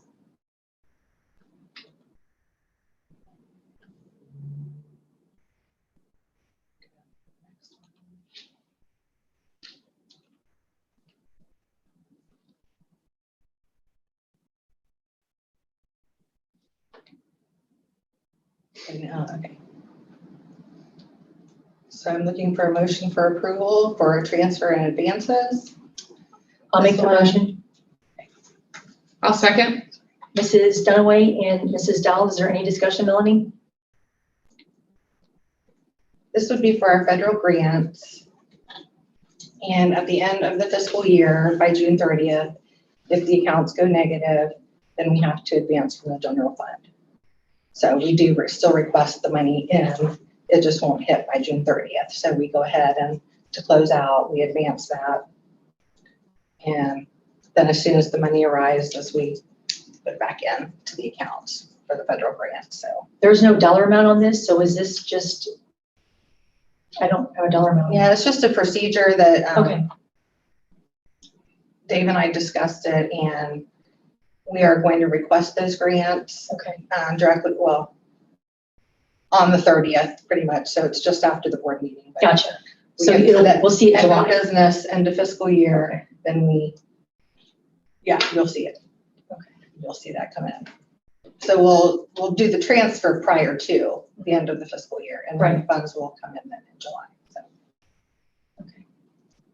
So this vote is just to approve that you're going to transfer that to cover it until we get the grants? Correct. Okay. And you're gonna fill us in on the amounts and funds when Yes. you know? Next month when we do the July. financial report, Got we'll it. discuss that. Right. There are amounts listed.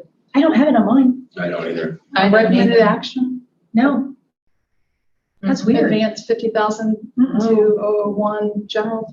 No. Oh, are you Under on D? D? Well, no, that was the athletic I guess I'm one. on the wrong one. It's okay, we're on D. It's okay, That's- all right, That was for fiscal year 2020. All right. all right, go ahead. Go ahead, call for the roll, Melanie. Oh, I sorry, we're have some still more. going? Yeah, go, sorry. I guess when I've seen these before, at least back in June of 2020, they were articulated with some specificity, including identifying the amounts and from which general fund it was going to into which account. For example, what Joellen just mentioned is that we had $50,000 in 2020 fiscal year advance to from the general fund of 1 to account 516-9020, related to the idea B. And so these were all kind of typically outlined And so when you and Dave were talking about this, is there a reason that he indicated or that you know from what you've been looking at why we can't have a number, or whether this is covering a specific federal fund and the specific amount that we're, and then when we're anticipating to receive it and what's being covered with it, or what we're anticipating having to advance to cover?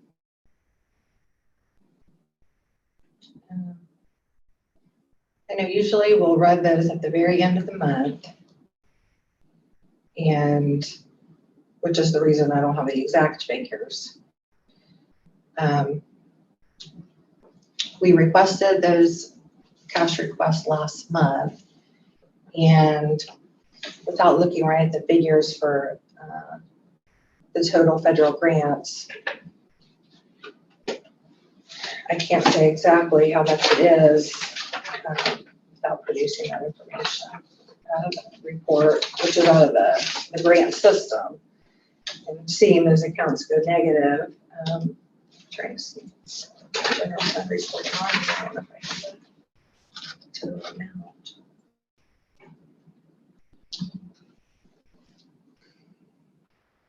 Maybe I can ask the question differently. Is the amount anticipated from the federal grants at least this much or more to cover these proposed amounts? Oh, yes. It would be whatever we will move over would be the amount that we run like a cash request, and it gives the amount. Well, we run the report and it shows you exactly the negative amount. And then that's the amount that we're going to transfer over. We'll request that amount on the ODE's website to cover it, so it'll be a wash. And I wish I could say it was $100,000, or I wish I had the total of the federal funds amount even for last month that we had. Do you for certain have a negative fund? Well, the It says federal grants always kind of go into the negative until we request that amount in full for the next month. So it's always, that's just kind of how the federal Anticipated. funds, they go negative and then we request it in once it's spent. So then we always make up for it on the next month. I understood it to be an accounting practice that we don't let any fund go into a negative amount. That's why we do the transfer. Very true. Yeah, by the end of the fiscal That's year. the reason it's I not need to gonna be do it, negative. because of a practice that we don't do that. So that's why we need to advance it. So The perfect example is our cafeteria fund or the food. Yes. We're always transferring into that one because it never, except this year. yeah, we don't make money, so, because we don't have, yeah. It just feels a little odd to approve something you Right. don't really know what it is you're moving around and to what amount or what cap, what limit. That's where I'm coming from, Ms. Fox. Melanie, would there be a chance, when the board goes into executive session, would there be a chance to be able to pull up account numbers? And then if we table this item until right after executive session, then you might be able to have numbers that you could present to the board so we could act on this. I think so. And may I make a suggestion to help you expedite your process on that? Is if you would look at the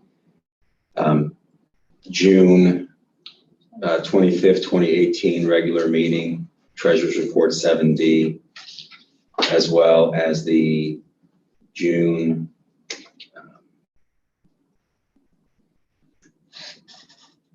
let's see here.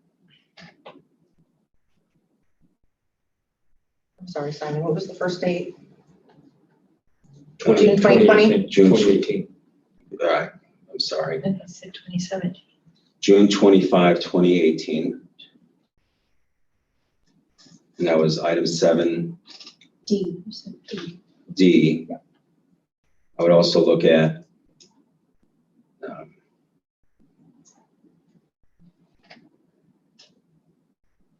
June 22nd, 2020. Well, and that would be item 8D. So Dave, I think changed it a bit on this one, is that what he?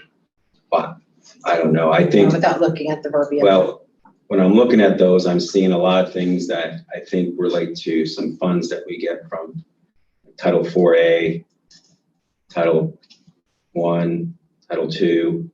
And so in here, he has a lot of these things that says we're going from the general to these, this is we're advancing. He's outlined those. And so my thought is, without being treasurer and not knowing what we've got that we're needing to cover, is that might provide you some accounts you need to look at to see if they're going to be falling into the negatives, maybe help you kind of understand that. And then maybe if you give Dave a call real quick, if he's available, he can confirm that or not. I will. Would it be appropriate to move the vote for this? Yeah, we're gonna to the table end? it. Yeah, we're gonna table it and then do it after executive session. We already have a motion in a second, so we'll put it, after we come back and adjourn. She's gonna work on that for us. Okay. Okay, so we're gonna table D until after executive session. So do you want to move on to E, Melanie? Go ahead. Looking for a motion for approval for fiscal year 2021 final appropriations. I'll move. Second. Mrs. Dahl and Mrs. Secor.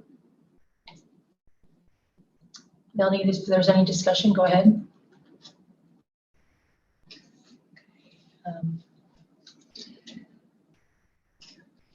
On this, I kind of got ahead of myself earlier discussing healthcare. I'm gonna open up my attachment here. The items there at the bottom of the appropriation changes. Revenues, we got so many, we got a lot of local grant funding. We're really pleased this year. As far as revenue. But yeah, the self-insurance fund is listed. We did get stop loss revenue too, but the claims expenses was the large amount there as far as the increase.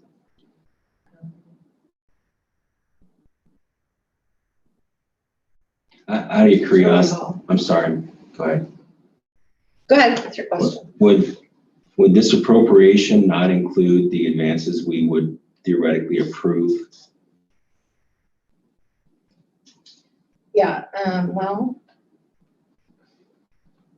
so the 500s at the top fund, 507, 510, 516, 551, 572, those 500 accounts are the federal grants. Yeah, it says 507. 4,289. So the 599 is the ESSER money for the COVID. So you can see the total revenues here in the ending expenditures. So those ultimately are the funds. I guess my question is when we're listing other revenue, does that include any advances we would theoretically approve in the previous item? So that's going to be what's forthcoming for June. So that won't be on this one. This is only for May. So we won't see that on this one. That would only happen at the end of the fiscal year. Is that advance?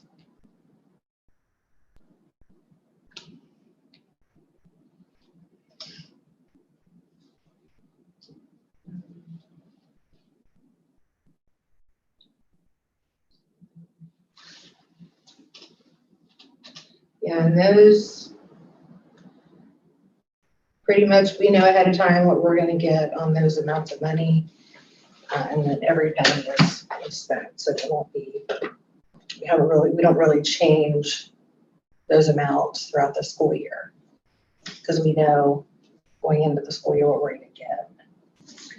So I could be wrong, but I think that the final appropriations typically will include items that are addressed in the transfers and advances of the treasurer report items. Would it make sense to table items? And I'm not a treasurer, but I think it might make sense to table items E and F until after we figure out D, to see if they flow through those as well. And then I see what you're, go ahead, Simon. That way we're not, because I think, I could be wrong, that by approving final appropriations, we're inherently approving things that have not been really reflected in D yet. That makes sense. Am I reading? Okay. Are you done? I didn't want to interrupt you because I had another question too. Okay, so I understand Simon's question, but you're talking about this is just May, right? That's what you said earlier.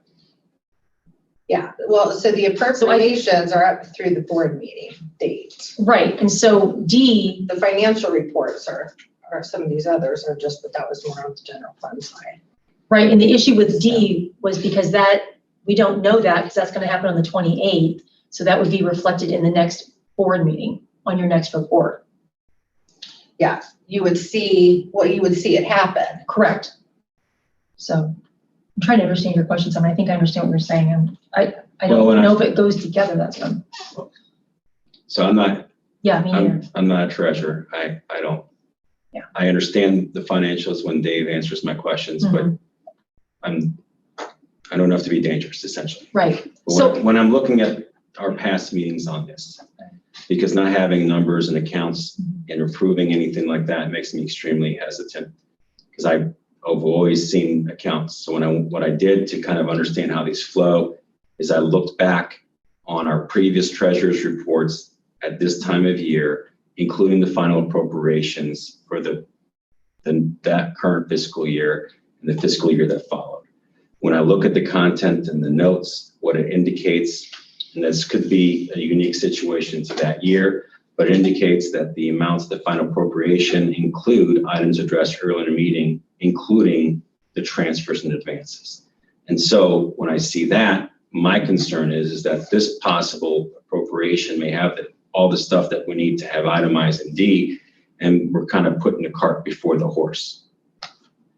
And so with that, my thought is that maybe we table D, E, and F until after executive session, allow you to kind of run through that and kind of let us know what you're thinking, and then we can come back and vote on it at that time.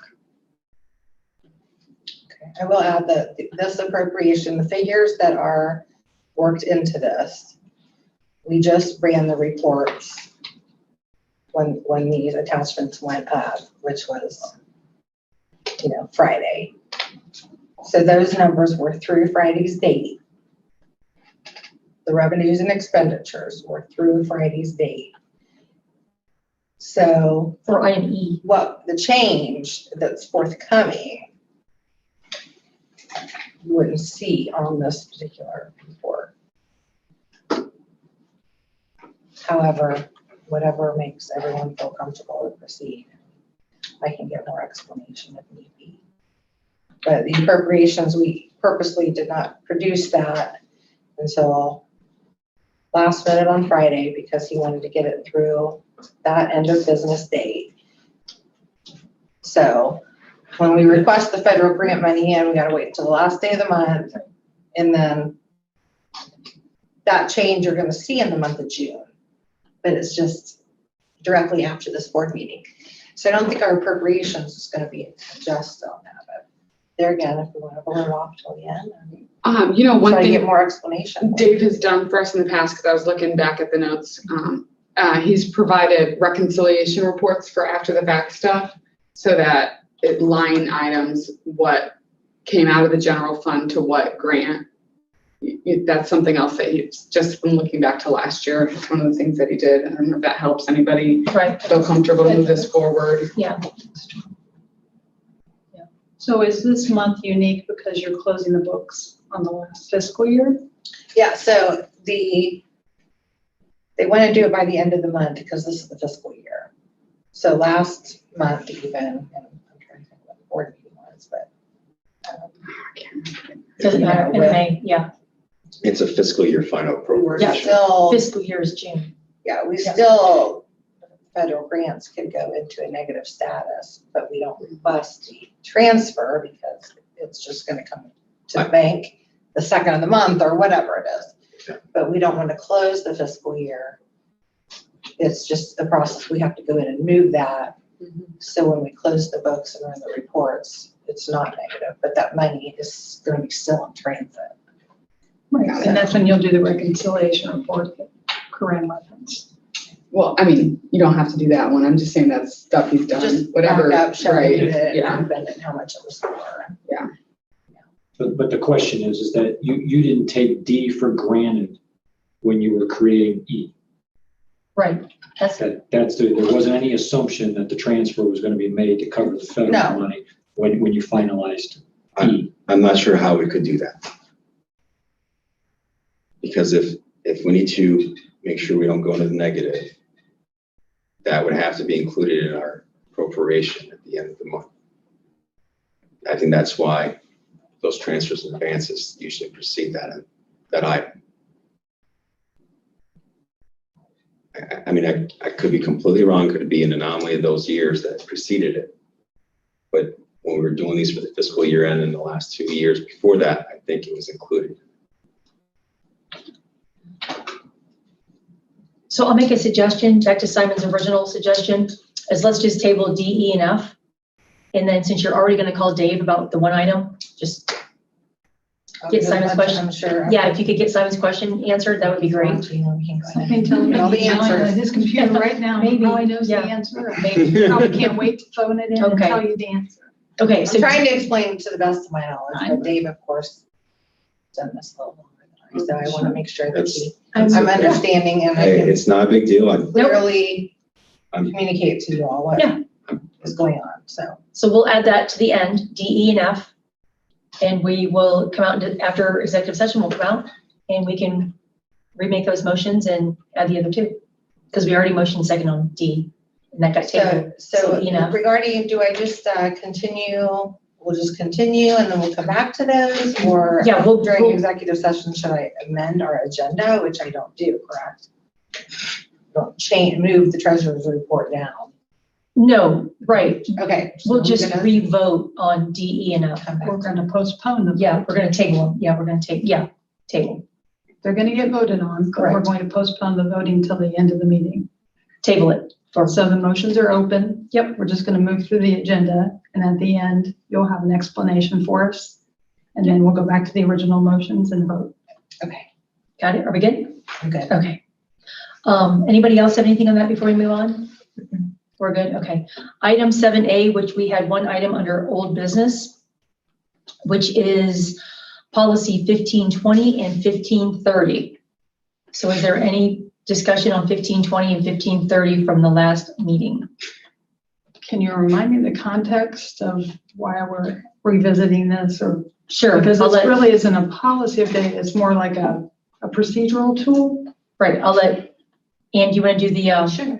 go ahead. Okay, so this came up, policy 1520 and 1530, because it was in discussion in June and our May regular meeting as a discussion point that it's not the board making administrators feel unsafe because we don't, it's written, the procedure is written in 1520 and 1530, and a lot of that's dictated by the revised code. And there's a process and procedure with timelines and at great discretion within those rules, if you will, of the superintendent. And so the discussion came up of 1520 and 1530 that we shouldn't, administrators shouldn't feel unsafe, and certainly not because the board has not renewed their contract in a timely manner, which is what's being perpetuated by many. And so that was how we started discussing that. And then I made the comment, all members of this board voted for that. And then Mr. Patry said because it was I don't even remember what month, that he didn't have recollection, at his fingertips of what 1520 and 1530. And they wanted some time to look it over and then come back for a discussion on that. So I did So have that's why I think it's on here now. It's been a month, yeah. So I have my outline on this, and then I'll supplement my comments, but I'm not gonna hold. And I was just gonna let it go and not say anything because I thought it wouldn't do anything other than create additional conflict.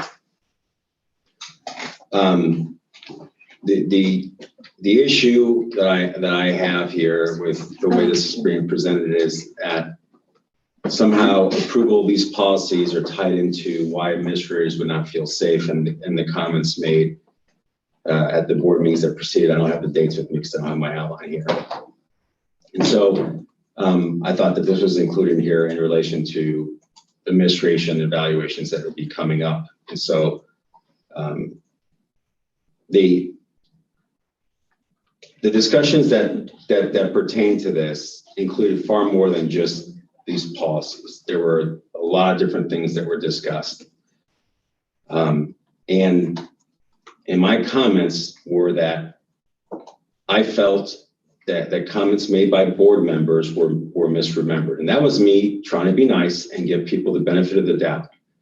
And what I was referring to at that point was that I felt that comments made by board members during that meeting were contrary to things that I knew to be a fact.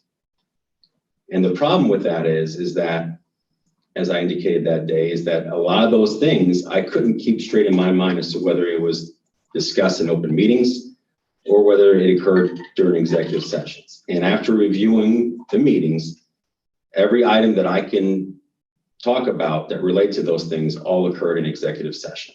And so I'll let my comments at that meeting speak for themselves. I welcome anybody to review the video and watch the discussions and make their own determination as to whether the characterizations provided by a member of this board as it relates to approval of these policies is germane to the concerns I was raising at that meeting. And that's all I have to say about that. Okay. So my concern was that at a meeting, it was stated by two board members that the administrators feel unsafe. I said, what? I don't understand why unsafe.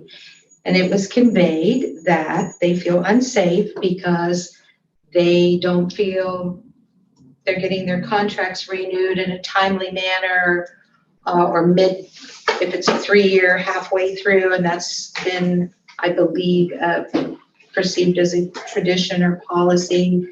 And I said, why do they feel unsafe? And Mrs. Dahl made a comment, no administrator or teacher should ever feel like the rug is yanked out under them, because there is a protocol. It's in the Ohio statute. And so the fact that the community obviously believes that we have not renewed administrator contracts in a timely manner, guaranteeing employment within our district, because that's part of their resignation petition part. And this is part of that misinformation that I've been trying to address, and saying that, first of all 5 of us approved policy 1520 and 1530. That's point 1. Point 2, in that policy, there's procedures that we don't be micromanaging. It is the superintendent's role, correct me if I'm wrong, Mr. Stefanik, to take that guides your evaluation of your administrators. And after you do your part as the superintendent of this district and you make your recommendation to renew or not renew, then it comes to this board. That's correct. Thank you. And then there are guidelines that are not only dictated by our policy of 1520 and 1530, but within that policy 1520 and 1530, it's also dictated by the revised code. So when I said, how are we making them feel unsafe? And then I was like, well, I remember the 3 of us, well, you guys did that. And I'm like, did what? Because we all did it. We all approved policy 1520 and 1530. And so that's why I brought it up last month. And granted, I appreciate this because we do look at a lot. Mr. Patry said he wasn't prepared, but he, wanted to look that over. So that's been a month ago. Here we are at this meeting, and it was on the agenda. So I'm assuming you're prepared to talk about how you voted for 1520, 1530. So once again, I find myself taking exception to the characterizations provided by a board member of this board. The agenda states for this meeting that we are examining policies 1530 and was it 1520 and 1530? 2030. Yeah. It includes attachments related to those policies. Evaluation criteria does not include the same policies that were attached the last time.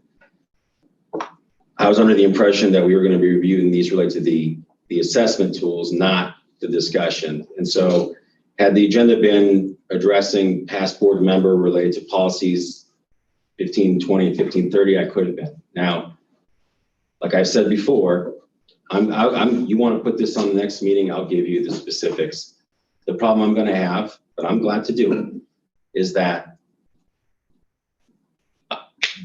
this issue is being framed in a very specific and purposeful way. Oh, yeah. I have the floor, Ms. Sikora. The concerns I had were beyond this policy, were purposefully stated in ways that were not articulating specificity because of my concern that the information would result in revealing executive session. And I wanted to review that material. The concerns I was raising is, and in a very friendly and ambiguous manner, was that I felt that board members were misremembering events. I stand by that statement.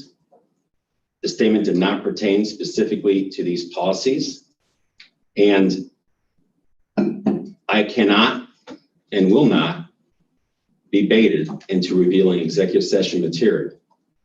And so I understand you're trying to phrase this issue as it relates to these policies as some determinative factor of our board has not taken action that has made administrators and teachers feel safe or unsafe. And the reality is that, in my opinion, this board has failed to take action that would have made them feel safe. And the actions that we failed to take were contrary to tradition that was regularly observed here. I agree with the policy now that it's established and voted in favor of it. But that does not mean that prior to that, that this board did not fail to take action that would have made people feel safe. And so beyond what I've said today, I'm glad to revisit this next month where I have a little bit more to articulate as far as dates and times, but I will simply state that people should watch, and I'll give it the next meeting, the meeting at which I originally brought this up as a concern and what I raised as a concern. And then I will have them, I would suggest at least that they watch how one board member has phrased this alleged revelation that somehow disproves those concerns, and let them make their own judgment. Do you have any comments, Mr. Stefanik? No, I'm just saying that when you're looking at, if you're looking at timelines, and I think I expressed it in other meetings, the policies do line up with ORC. Yes. And that decision on administrative contracts needs to be made by June 1st each year. That is there. As I expressed in another meeting, it was the revision of a perceived past practice that was the I guess you call it an extension of a contract before it was in its last year. Right. That coupled with the policy and a new thing created some anxiety. So that's my piece to this. And just to clarify, Mr. Stefanik, the practice in which you're stating existed is that prior to this board's makeup of our 5 board members, traditionally, we would extend administrator contracts by a year prior to the time that we were required to make a renewal. Is that right? Yes. And that didn't happen after we came on board as a 5-member board. Is that correct? Last spring. Correct. Okay. Yes. That was the change, yeah. Thank you. So in other words, another way to say it is that administrators were never in their final year of a contract because they always received a renewal prior to being in the final year of their contract. Yeah, when they had 1 year left, Right. they were That was they were this. acted on and given the extension. That was the past practice. Yeah, past practice. And right. whether to extend that contract would have been a matter done in executive session, correct? No, it was done. No, it was vote, but any deliberation related to specific employees and their No. specific contracts would be done in executive session, would it Yes, not? yeah. If you're talking about specific evaluations about an administrator, Right. we talk about that in executive But the- session. And if Then they the action would requested, take place and if they in- requested. in regular session. Yeah. Right, policy discussion was done in open. I'm not talking about policy discussion, I'm talking about the decision to extend a contract concerning a specific employee would first be discussed in executive session. Yes, if it goes beyond And if it's superintendent making a recommendation, the board voting on it, yes, any discussion about that before the vote was in an executive session, yes. Because we're talking about. And so then unless somebody decided to have that extended, then it would never make the light of day other than through the policies, correct? Say that again, please. So unless after an executive session, the decision was made to extend a contract that was not right for renewal, just to extend it before the final year, unless that decision was made, then it would just die in executive session and never be brought forth before the board, correct? If someone's contract was not going to be renewed, then their name would be omitted from the agenda for us to approve a renewal, pretty much. Yes, yeah, So- if they That's a aren't way in to the say it. if they aren't in the final year of their contract, there would not be a recommendation from the Right. superintendent. Right, so if there were specific performance issues, this board traditionally heard them in executive session. If there's a performance issue, that would then prompt the superintendent to recommend non-contract renewal. The non-renewal, right. There would be a discussion beforehand. Would have been. Yes. And I don't recall us having any recommendation of a non-renewal. I'm correct on that. Not this year, yes. Okay. Okay. And so what I want to say though, Not 2021, in address, Excuse me. not the 2021, not since you've been here, is what Right, you're saying. not in 2021. And when did you start? I don't remember 2020 either. May August, 2020. well, yeah, Which consulting, contract? July of last July year, 2020. superintendent, August of 2020. Yes. And just what I want to say, because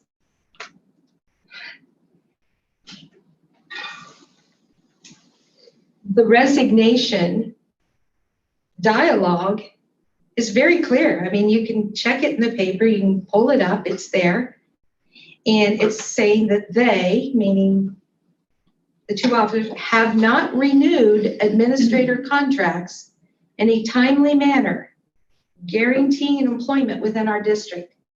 Quote, they have not renewed administrator contracts in a timely manner, guaranteeing employment within our district, unquote.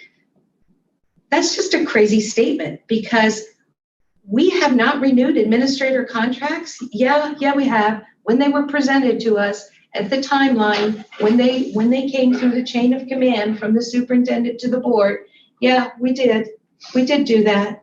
And I don't micromanage. So you see, if we come to you and say, Mr. Stefani, I think you really should start this in March, then we're micromanaging. If we follow the guidelines and the procedure as it's written in RC 3319.02 and in our policy 1520 and 1530, and we don't micromanage as we should not, and we allow the superintendent to be the superintendent, well, then we're not renewing administrator contracts in a timely manner. So we're going to get blamed one way or the other. And I brought this up because, and what Mrs. Dahl said, I know she's an educator and she knows this world pretty well. It made total sense. You just can't yank out the carpet under someone without having those evaluations, that preparation. These two checklists are very revealing, the timelines that you included. And I haven't seen that before. Where did those come from? There's a training manual that superintendents go through. Well, there's a training manual that principals go through too for teacher evaluation. There's a training manual that superintendents go through for principal evaluation. Okay. And those are the online versions of Those are manuals. really condensed and help you focus. I mean, I'd be almost like, it'd be nice if it was part of our policy. It just really takes you through it. And it's a checkbox, so it's reader friendly. So here again, I know you're not getting beat up, Mr. Patry, and I'm happy for you, but I'm getting really beat up. And I'm getting kind of fed up with the false information that's being used to beat me up. And so this is why I brought it up. This is why I'm doing this. And I think it's okay because, if I'm messing up, then that's a different story. But when we all vote for the same thing and we know what it is, and the leader of the helm over here is controlling that timeline, and we're supporting what our superintendent is presenting to us, then it's unfair to beat me up. It's really unfair to drag me through the mud and say that I have failed to renew the administrator contracts in a timely manner. Thank you. Prior to January 1st of 2020, before this board became a board, Tipp City School District had a tradition of, if there was a satisfactory performance, at least perceived by the superintendent, administrator contracts were extended prior to their last year of existence. So they never had, like Ms. Dunaway stated, a final year of contract.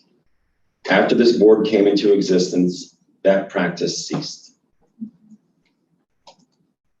I believe that made administrators feel unsafe. There's a lot of different other reasons why administrators felt unsafe. And so beyond that, I can't talk about any of it because of executive session. Yeah, how do you know about these things? I mean. And so I will let just the facts that I just stated speak for themselves.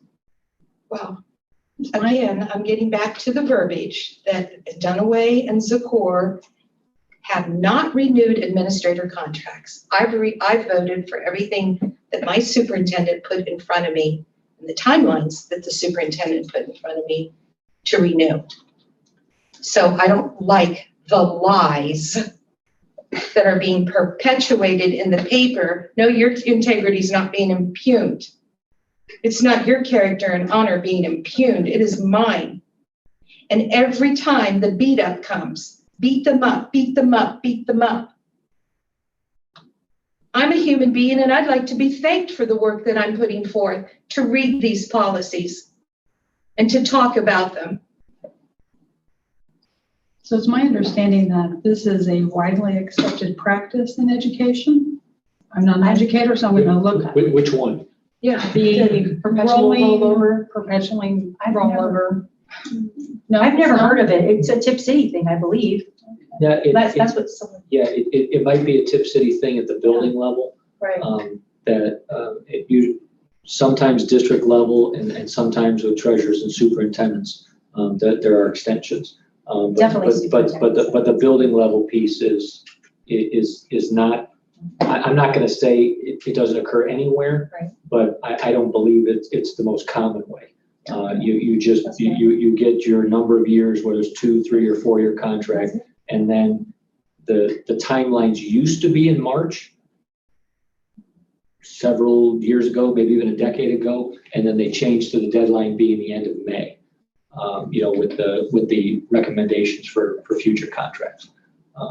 But the deadline used to be in March, and you might even see, I think on one of those OPES documents, they have a line in March, and so it might have been one that was lined up with a former, timeline rather than the most current one. So the checklist that you provided us in this evaluation timeline, they're not part of the policy. They're a worksheet to help you in the process to keep track of the timeframes. Yeah, they're suggested timelines you can go through to make sure you don't end up at the end of the year and have a lot of tasks to complete. I So they give understand. you a suggested time. Right. Evaluation happens throughout the year and should be visited throughout the year, and Yes. progress on goals should be visited. Yes. And if someone has a performance issue, it should be addressed at the time with some sort of plan that the Yes. employee acknowledges. Yes, and what happens is in the last year contract, that's where you get the mandated mid-year, and you would address, some need areas there, if they existed.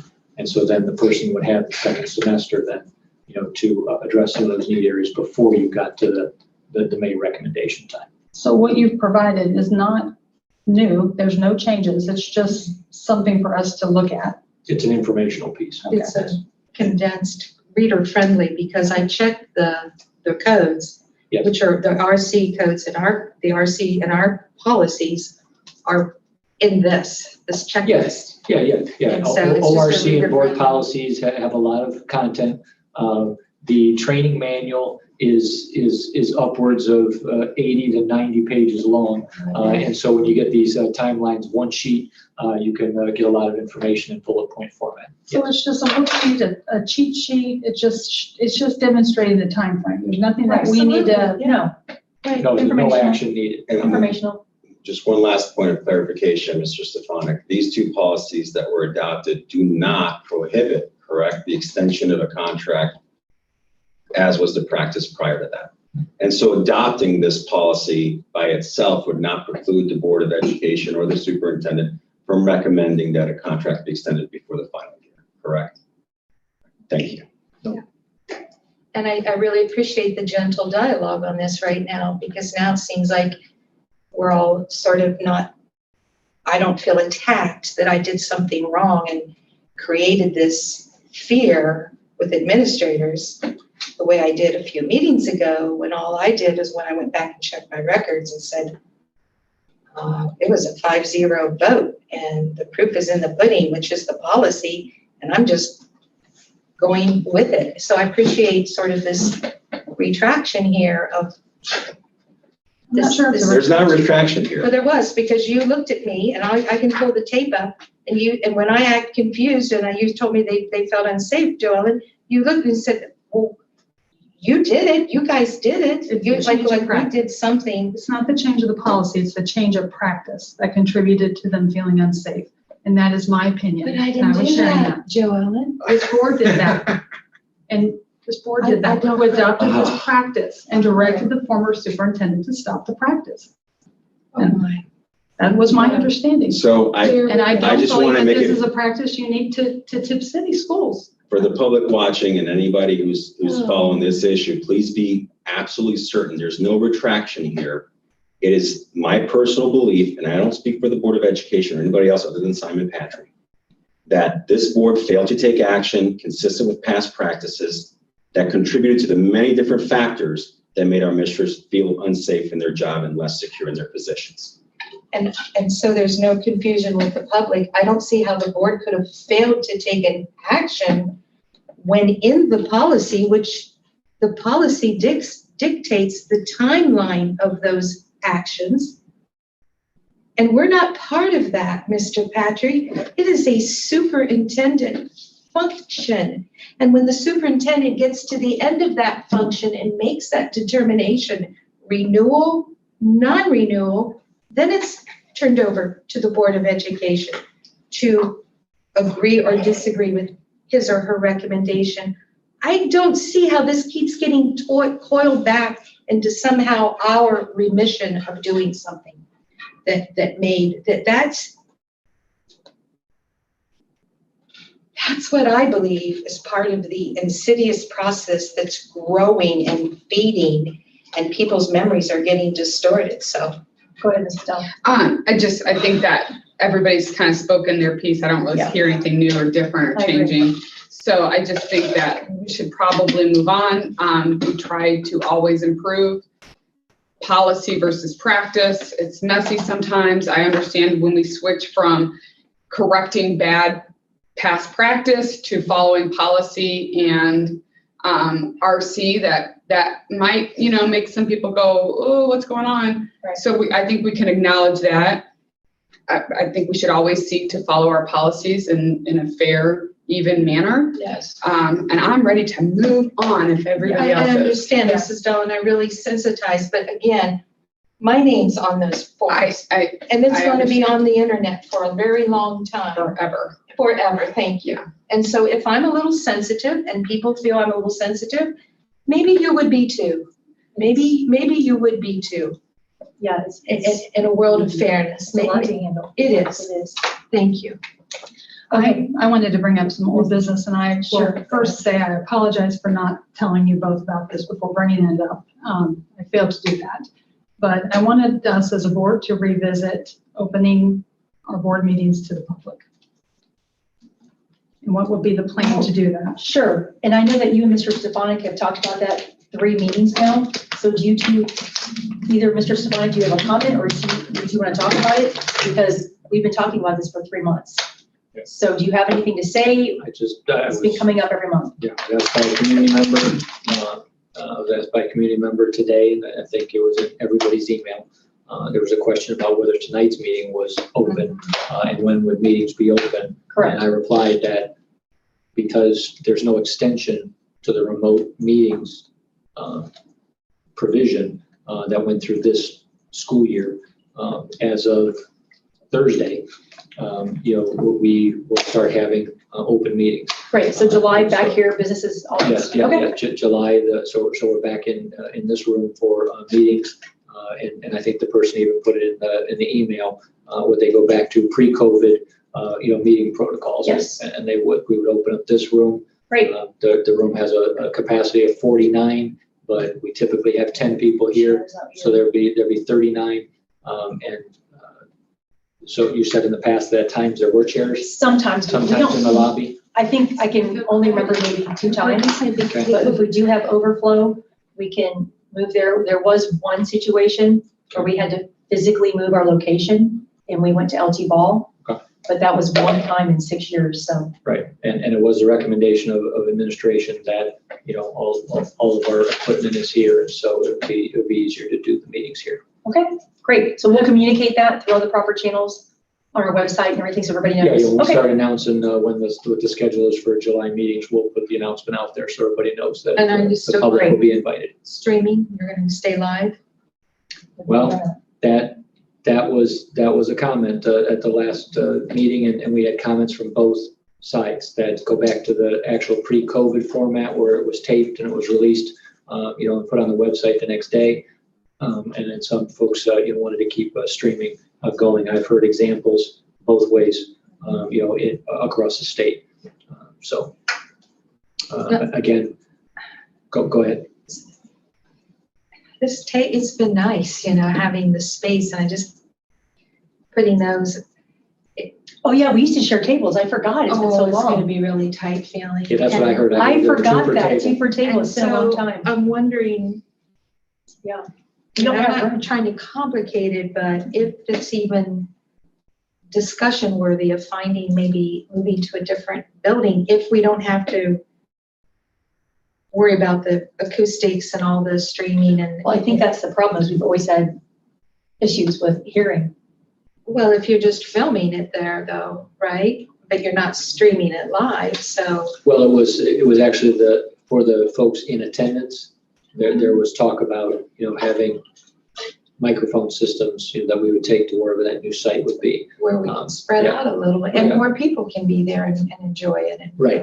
One note I had from the last meeting discussion was, why don't we do July and August here? And then if See the how it board goes. see how it goes, and then if the board, wants to consider other options, we can have a plan possibly ready to kick into action in September or October. Yeah, when the new school year starts, maybe that'd be a good goal. Whatever the plan is, I really strongly suggest that we continue live streaming. It's provided people the opportunity to really see what the board is doing, what they're saying. It provides the transparency that this board has been advocating for. I would agree.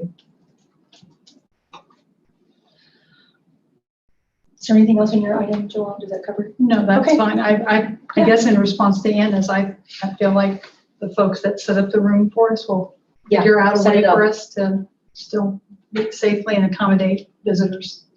Oh, yeah, I'm not worried so much about the safety. I mean, I'm fine with that, but I was just thinking about the Yeah, we're used to space and- spreading out. And it's nice to be able to see everybody. It versus is. being in a I don't like being in a single line. file line. We used to do an L, and the L was a lot better.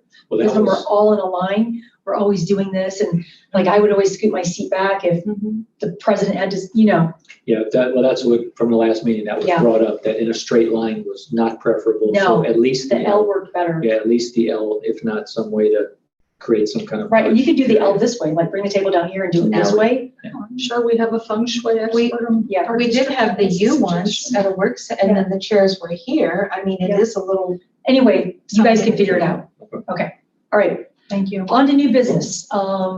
Consent. Yeah, consent agenda, new business. Looking for a motion in a second. I'll move. Second. Moved and seconded. Is there any no, there's no discussion. We've already, all right. Ready for the vote, Melanie? So it was, I'm sorry. It was Dahl. Dahl and. Dahl's a core. Close to Dahl, Heather, like the Dahl. It was a tie. It's good. It's all fine.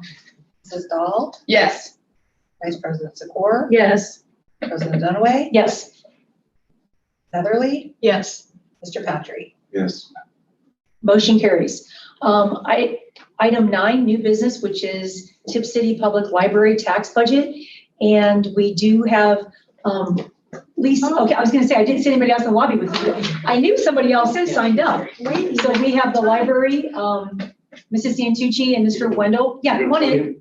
Would you like them standing or sitting? Yeah, thank you for waiting. We obviously did not, No worries, no worries. 3 hours after we started. We have a person on Zoom that will be So I just calling gave in. Lena my. I don't. Lena, that's her. Yes, That's her. Sorry, I No, that's appreciate you That's telling her. me, No, that's because I her. wasn't sure. I'll text her, she's. So, are you gonna, So, Bill, are you gonna start, Lisa? yes, I'm gonna start. Asha, go I'm ahead. gonna start.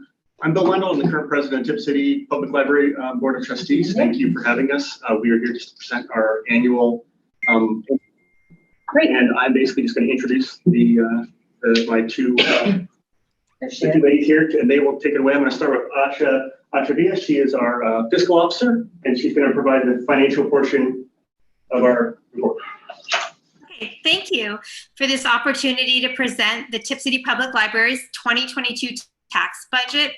The budget we present here this evening is based on the certified Miami County auditor's estimated revenue for 2022. Using that certified estimate, we have submitted this document. She froze. Library, are you okay? Can you hear me? Back up a sentence or two. Yeah, you're going in and out, but You it's okay. froze, you froze for a moment. Okay. Let's see, using that certified estimate, we have submitted this document for review. Our general fund is financially healthy and we operate well within our budget. The library uses special revenue accounts to track restricted grants, donation, and board appropriated special projects. At this time, at the time of this budget's approval, the trustees have not approved any capital improvements for 2022 beyond the normal replacement of obsolete equipment on our regular technology replacement schedule. Current capital improvements this year include completing the upgrade of our HVAC system and adding an accessible upstairs public restroom. Additionally, in the near future, there will be a retaining wall repair required. Staff and collection development are our largest expenses and strongest asset. The library strives to create an inviting, helpful, and useful footprint in our community. Lisa Santucci will address specific outreach and collection development. Any specific financial questions can be addressed at our board meeting on August 12th or by email at any time. Thank you. Thank you. And now Lisa will talk about our programmatic report. Okay. Good evening. I'm here as library director and I'm doing a brief review of the last year with the library and the things that we completed. So as everybody with the district, we suffered greatly during COVID. However, we were only closed for 6 weeks. Our physical space was only closed for 6 weeks of that time. We were always open for curbside. And one of the things I wanted to let you know is that one of our highest users were teachers. During COVID and our restricted time, teachers from the district came into the library, connected with their students, reading books to them with Facebook Live so that they could connect. The library, we are educators and highly interested in literacy and very concerned about the literacy rate. The other thing that grew in our community, because we are a public library for this entire community, is what we call a collections of things. Our parking cones are our #1 item that we check out for parents. We have cones so that parents can teach their kids to drive, and they use cones all the time. Also, an air fryer and a sewing machine during COVID we were allowing families in need to check these items out. Those tons are expensive too. Teacher collections also grew. We eliminated some of our rules and policies about how many items people could check out. Something that was a big concern as a librarian who serves this community was the number of patrons that were homebound, unable to visit the library or leave their home. Our delivery services stopped, but we are very happy that we again are delivering materials to the many people that live in our community that cannot leave their home. We have groups of volunteers that visit Springmead and Randall residents. One of the other things that I am very proud of is these ongoing partnerships and connections that the library has with the Tipp Foundation, especially the Dayton Literary Peace Prize. I know you're aware of it. I know you've heard me talk about it and you read about it, but this is an international literary book award that is housed less than 30 miles from our town. And we have this amazing connection through the grants that we've received to bring these authors, and we bring them so that they can expose to our students. We attended Summer Academy this year, and I attended with my colleagues, forcing them to ride our new book bike, carrying 200 books to the Summer Academy. And students loved that. The other thing that we completed during this time of shutdown was we installed and created a large piece of artwork, which is our mural, which was community created, the words and the idea itself. So I'd like to just say the Tipp City Public Library is a cornerstone to this historic community and to our downtown. We are a school district library. We work heavily with our district. We're committed to our teachers, but we are committed to connecting and creating services to this entire community. I'm very concerned. We hope to move forward and have a very good next school year. Thank you. That concludes our annual report. Any questions? No, but I love the book bike. I think that is like. Yeah, thank you. I don't know whose idea that was or. Fine. It's a recycled ice cream. Who built it? It's just phenomenal. It's a refurbished ice cream bicycle. Absolutely phenomenal. It's a grant. Everything is grant. Anything extra that we do on top of the things that you see, those are grants. So what do you put books in there and drive around? And We do. An ice cream truck. Have like It holds about 200 books. Wow. It's amazing. And we are soon to attend Lunch on Us. We give away free books to kids that need lunch. But we came to Summer Academy and we were there, be there tomorrow.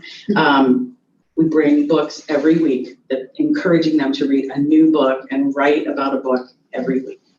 Awesome. Absolutely wonderful. I have one question for you. Yeah. I don't know if Tipp is big enough for this.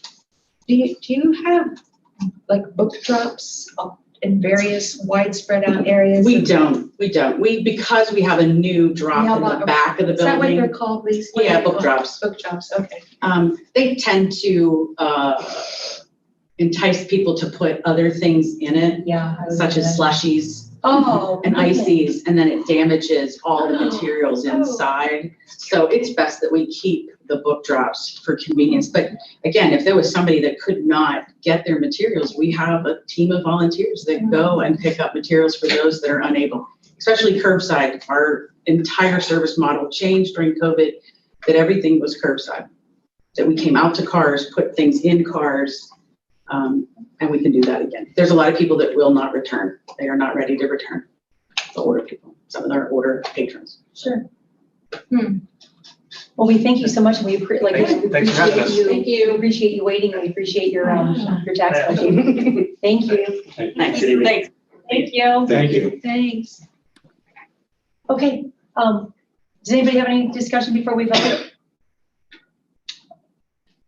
We're voting on the approval of it. Yeah, we already have, you're Sorry. right. Motion, we already have a motion and second. Do you want to call Melanie for the roll? Repeat, you made the motion. I think it was Dahl and Zakor, the motion and the second for the library budget. Did we make a motion? I think I'm pretty sure we did. Wasn't it? I think it was Dahl Zakor. I think we That just was for the introduced them and they came in and consent talked. agenda. Oh, okay. Yeah, I think they just walked in and began. I'll move to approve the tax budget. Thank you, Simon. I'll second. So we have Mr. Patry and Mrs. Heatherly. Sorry, I thought we already did that. Okay. Patry and Heatherly. Simon Patry, Yes. Mrs. Heatherly, Yes. Brenda Hall, Yes. President Dunaway, Yes. Vice President Zakor. Yes. Motion carries. Okay, item 9B, which was, gosh, was this meeting in January? I think it was, where Mr. Patry, Mrs. Zakor and I attended in person, and Mrs. Heather, and Mr. Stefanik and Mr. Stevens, and you all attended here. We kind of divided it up. So we just need to recommend this approval of the procedures to appoint the library trustees. I'll make the motion. Is there a second? I have a question. I'll second. Okay, Sorry. motion, you're okay. Motion and seconded by Mrs. Dunaway and Mrs. Heatherly, and Mr. Patrick, go ahead with your discussion. So the last time we met, I drafted a proposed policy. We made some amendments that I circulated it. Yep. And without doing a document comparison, is this the one that we had sent them the last, or does it include additional revisions? It's the one that we did, and they have it because there was like that email exchange maybe about a month ago, and they said everything looks great. So go ahead, Mr. Stefanik. Was it 2 months ago? No. I was gonna say, 1 month. Everything looks great, Yeah. but there were 2 suggestions Okay, for edits, right. and I didn't feel comfortable making those edits Yeah. without this discussion. Sure, right. So if the board, wants to make the motion to approve it with the edits that were suggested by the library, I Okay. don't believe that the edits change the spirit of the procedure. So if you're okay with that, then we could edit it. And then when we place it as part of the minutes, we would put the edited version on here. Do you want to send that email to Mr. Patry since he was the one that I- actually typed this Word doc? I have that. Oh, then we're good. I felt that we probably should review those edits together as a board and contemplate them Right. as a board. It's my opinion that I individually have no authority to respond to that email.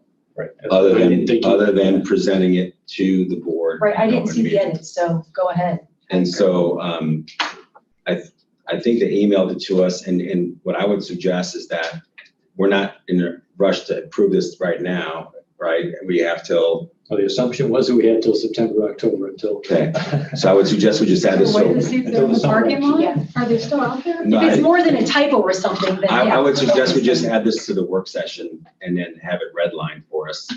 So that so I'm not going through and trying. Yeah, are they major or was it like a little word here and there? No, there was a merge of Okay. 2 paragraphs. I think we need a red line version for people to consider, and before, I'm glad to redline them and come back with thoughts. at the Yeah, work let's just do session, that. But I didn't have that authority. Don't worry about it. Let's just add it to the work session. I'm perfectly fine with that. I didn't realize we had changes, so. All right, good to go. To clarify, this process So- outlines our jobs, our tasks. It's not about it went to the library trustees board for them to make sure that the verbiage in here aligned with their practices or their procedures. Correct. The underlying thought process during the discussions of the joint meeting that we had, it was an open meeting for everyone to attend, was that we would try to make sure that if there was anything that wasn't mirroring itself, that we would want to make sure that we did that, or at least it's not contradicting. It didn't prevent them from adding any additional things that didn't contradict the intent and the spirit of that policy. Okay. Alrighty, so we will add that to the work session. Item 9C. Simon, this was your item, so I'll let you take over. Censures of board members. So, sorry. I'm passing around a resolution of censure. This reflects. One more. Thank you. Oh, sorry. We're good. Give one to Melanie. I can go that way. Melanie, I think I emailed that to you as a PDF this afternoon. So I've been I guess I would move that we adopt this resolution of censure.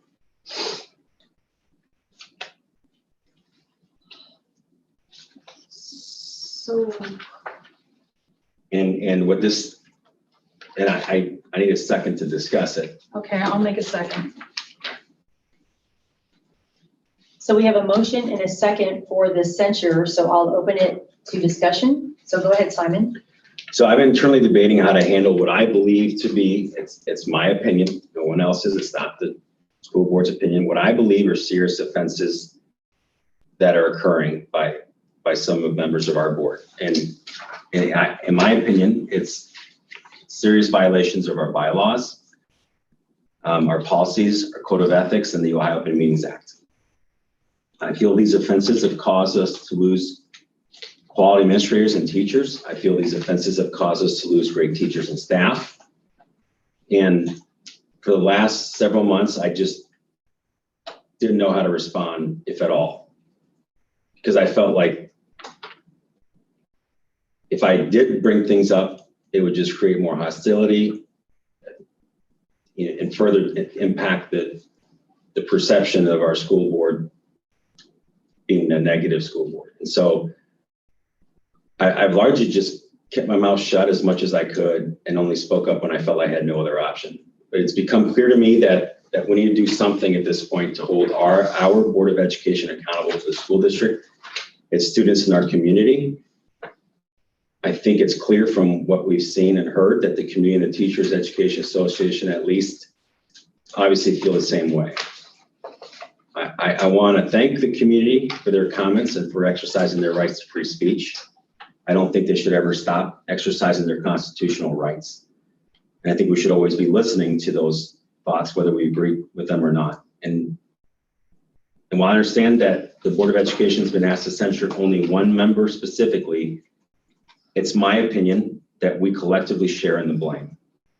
To me, accountability is not being responsible only for what you've done or may have done incorrectly, but maybe failing to take action. And sometimes our conduct may not be improper, but it may be not our best conduct. And so when I'm faced with these types of situations, I look internally and I feel that there's certainly things I could have done that would have been better. And I could have taken different courses of action. And I think we can always act and do better, and we need to try. And so when I look back in 18 months, I feel that there were plenty of opportunities for all of us to have done better. And so rather than censure one board member, I'd ask that all our board members similarly look internally at the decision, the course of actions that we've taken, and think about whether they can be accountable. You don't have to admit to any specific item in this resolution of censure, because it does itemize things that I feel are an issue with some specificity, because I feel that these are things that are important to address and that need to stop. But there's a reason that it isn't addressed anyone by name. There's a reason that it addresses all of us, and there's a reason that it says that some of the board members have not violated any of this. And so here's what this resolution of censure says, is that in the individual members of the school district board of education, like all individual members of boards of education, have to abide by the Constitution of the United States of America and the Constitution of the state of Ohio. Individual members of the school district board of education and the board of education as a political body must also abide. We're on page 1, paragraph 2. If you follow along, you'll be able to read. Must also abide by the laws of the state of Ohio and in accordance with the Board of Education's adopted governing policies and bylaws. Whereas all individual members of this school district board of education took an oath to faithfully perform the duties of the office as required by Ohio Revised Code, section 3313.10. Whereas it's vitally important that our community, students, and staff have complete confidence in the ability of school board members and administrators to abide by the laws and to hold themselves accountable to the law when mistakes are made by individual members of the Board of Education. Whereas the laws, policies, and rules of ethics that govern public bodies, boards of education, and its individual board members are voluminous, not easily located or understood. Whereas under such laws, policies, and rules of ethics, individual board member authority is limited by and only extends from the powers expressly granted by the Board of Education's adopted bylaws, policies, resolutions, and code of ethics, together with additional limitations imposed by and expressly granted by Ohio law, including under the law set by Supreme Court of Ohio case law precedent. Whereas the more meaningful applicable laws, policies, and code of ethics applicable to this resolution of censure concern the following tenets, restrictions, and legal obligations. Number 1, no individual board member has any authority to act on behalf of the Board of Education unless expressly authorized to do so by board resolution.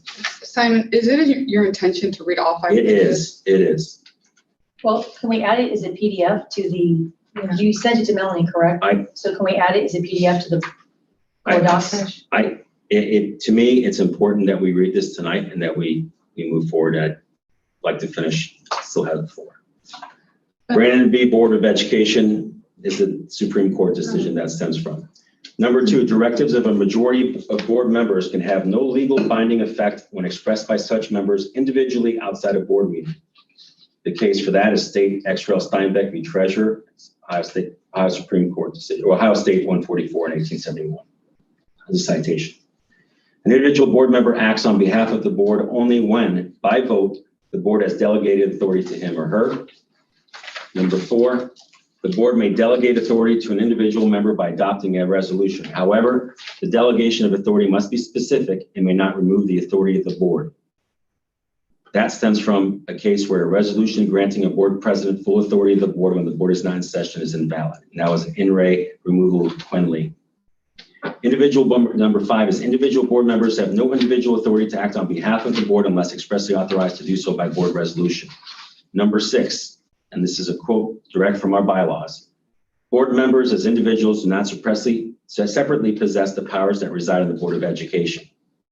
That's our bylaws under policy 0122.1. Number 7, individual board members have no authority to speak or act for the board. That's under policy 123D.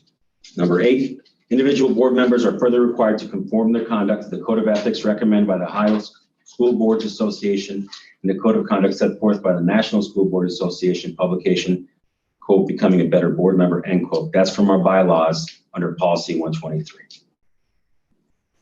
In my opinion, members of this Board of Education on numerous occasions fail to abide by the laws of the state of Ohio, the Boards of Education's policies, bylaws, and its adopted Code of Ethics, and as a result, the Board of Education has failed to perform as the Tipp City Exempted Village School District deserves. Whereas the failures include but are not limited to, number 1, individual members of the Tipp City Exempted Village School Board of Education have, in my opinion, used their office to seek special privileges for personal gain, personally exercised authority not granted to them by the Board of Education or its governing bylaws and policies, including but not limited to.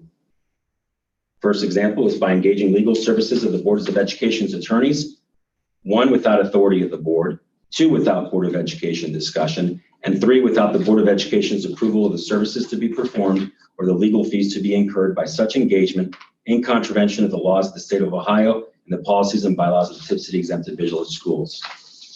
Second example is by inappropriately responding to citizens' comments and while unilaterally asserting non-existent authority to unilaterally correct misinformation of facts and presenting such corrections of misinformation as undisputed facts without appropriate qualifiers, 1, in critical direct response to citizens' comment during a board meeting, 2, without the other board members' involvement, discussion, or approval, and 3, without appropriate qualifiers in contravention of the Board of Education's policies and bylaws and Ohio law. Third example is by routinely using president's comments to advance the president's and vice president's political views, goals, and agendas with an inferred air of authority beyond which exists, 1, at the exclusion of the other members of the board, 2, without appropriate qualifiers, and 3, without any authority to make such statements, including statements implicitly, if not expressly, criticizing and addressing Tipp City of Education Association in contravention of the Board of Education's policies and bylaws. The fourth example is by directing the superintendent in writing of a district statement that was directed, 1, outside of a public meeting, 2, without Board of Education approval, 3, without notifying at least 2 of the members of the Board of Education, and 4, by providing red line revisions to the superintendent's draft of the district statement that advance the individual board members' personal political agendas and personal opinions in contravention of the Code of Ethics, the Ohio Open Meetings Act, the Board of Education's policies and bylaws, and 2 public meetings, which resulted in the Board of Education not being able to reach a resolution related to making such a public statement. By directing the superintendent, and the last example on this portion is by directing the superintendent and other administrative staff to take actions that are desired by the individual board members without Board of Education discussion or authority, or outside of what is allowed under the Ohio Open Meetings Act in contravention of the Board of Education's policies and bylaws and Ohio law. Additionally, I believe that they've placed the interests of one group above the interests of the entire district, and board members have made unprofessional comments and statements which implicitly, if not expressly, accuse other board members of incompetence, lack of diligence, impropriety, or other shortcomings well beyond social norms without any supportable articulable facts and in violation of the Board of Education's policies, bylaws, and social norms. And if this is signed by a majority, it would state that a majority of this board believes that recent actions of its members, as stated herein, have been contrary to the law, the Board of Education's bylaws, policies, and code of ethics, and contrary to the interests of the school district. Now therefore be it resolved that this board hereby formally expresses its disapproval of such conduct by such members through this resolution of censure, and respectfully request that such members cease and desist from any further conduct of a similar nature so that board members, administrators, and staff may continue to work together in an environment of mutual respect and trust for the betterment of our schools and our community. Be it further resolved that this board hereby formally expresses dedicating itself to use of meetings in compliance with the Ohio Open Meetings Act and in relation to matters of importance to the school district, not to focus on matters important to individual members of the Board of Education when such matters predominantly pertain to such individual board members' personal interests, either to interest as a parent or their interests to family members. That the board and its members shall not micromanage the school district and shall solely manage the superintendent and the treasurer as to their specific job performance as provided in the Board of Education's policies and bylaws, including refraining from directing an administrator to take action in relation to the school district employees, or otherwise by use of inference, an implied threat, or intimidation, whether in an open meeting, executive session, or outside of Board of Education meetings. Be it further resolved that the Board of Education's agenda shall be prepared by the superintendent in cooperation by the Board of Education's president for each regular meeting, and while the president shall cooperate in the preparation of the agenda, the president shall not dictate what shall be included in the agenda as required by Board of Education Policy 165.1. Be it further resolved that this Board of Education by and through this resolution expressly authorized administrators and the general administration as a whole to report any violations of the resolutions contained herein to the Board of Education's attorneys. Be finally resolved that nothing in this censure is intended to, nor shall it be construed to, prevent any member from taking action legally permitted by the Board of Education's bylaws, policies, and code of ethics, including from respectfully advocating their positions on business before the board, from contacting appropriate teachers, administrators, or other individuals related to their interests as a parent in relation to their child's education or interests, or from exercising their First Amendment rights with qualifiers when appropriate. Signed by the following members of the board is the last thing. And so if you agree with this, you can join me. If not, you can certainly discuss it. And this is the resolution I've moved to approve.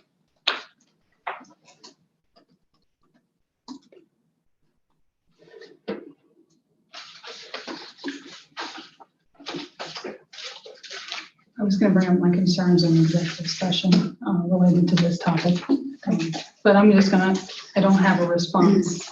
There are certainly aspects of this document that I agree with, and there's also aspects that I wish weren't part of this. But what I think I'm hearing you say is that we as an entire board should shoulder the responsibility of doing better for our community and for our district, which ultimately means that we'd be doing better for our kids and all the students in this community. I think would also further some of the concerns that were expressed not only at tonight's meeting, but in previous meetings where our citizens are not feeling heard. And I do own my portion of any of the missteps I may have taken that are outlined in this document. But I think a bigger resolution is for us each to make a statement of moving forward, of wanting to do better, be respectful of one another, and to stay within the parameters of what our role is. I was going to bring up an executive session that, and I guess I'm just going to go ahead and say this, is that at our work session, Corinne made a statement, which I heard very clearly, which is when we were talking about the use of a crisis communication consultant, that, and I'm going to paraphrase here, you said something to the effect of sometimes when you don't communicate anything, you're communicating something. And I was very disappointed and disturbed with the outcome of our last executive session when we resumed into full session, and we made no action to acknowledge the TCEA resolution. Regardless of what that resolution was going to be, I think that we should respect our teachers enough to at least respond to that. Even if we had decided to ask for more time, or maybe if we would have asked for even to say we're not acknowledging it, our lack of acknowledgement, I think, is disrespectful. And I want us in executive session to figure out, when we come back into regular session, how we're going to respond to that resolution, whether it be this resolution that Simon has presented to us, or if it's a statement to TCEA. I think they deserve to hear from us.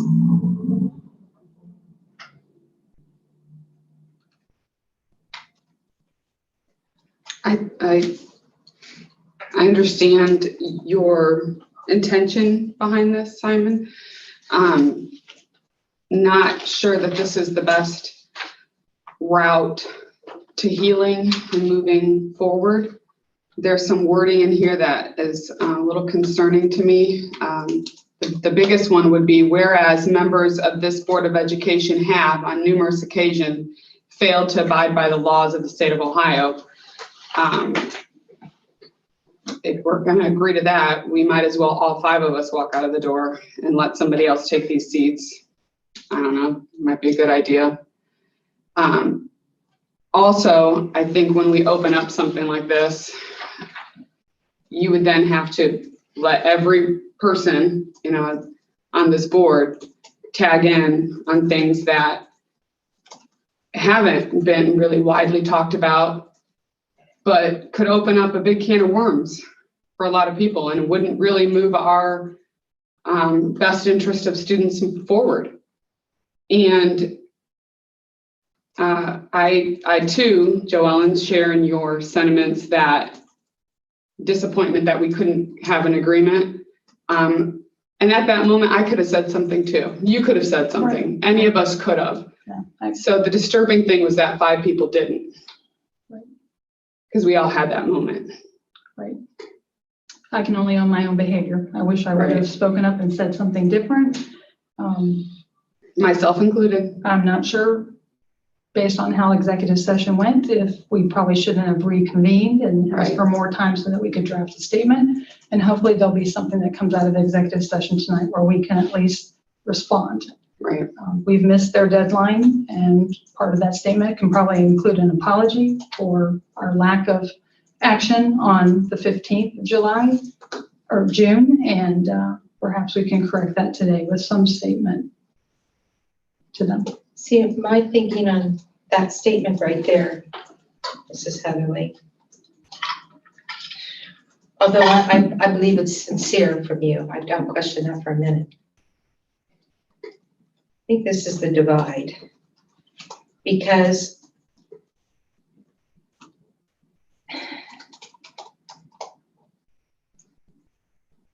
the request of TCEA to ask a Board of Education to censure one of their members is not a recognized process. It's not a recognized process in the TCEA contract.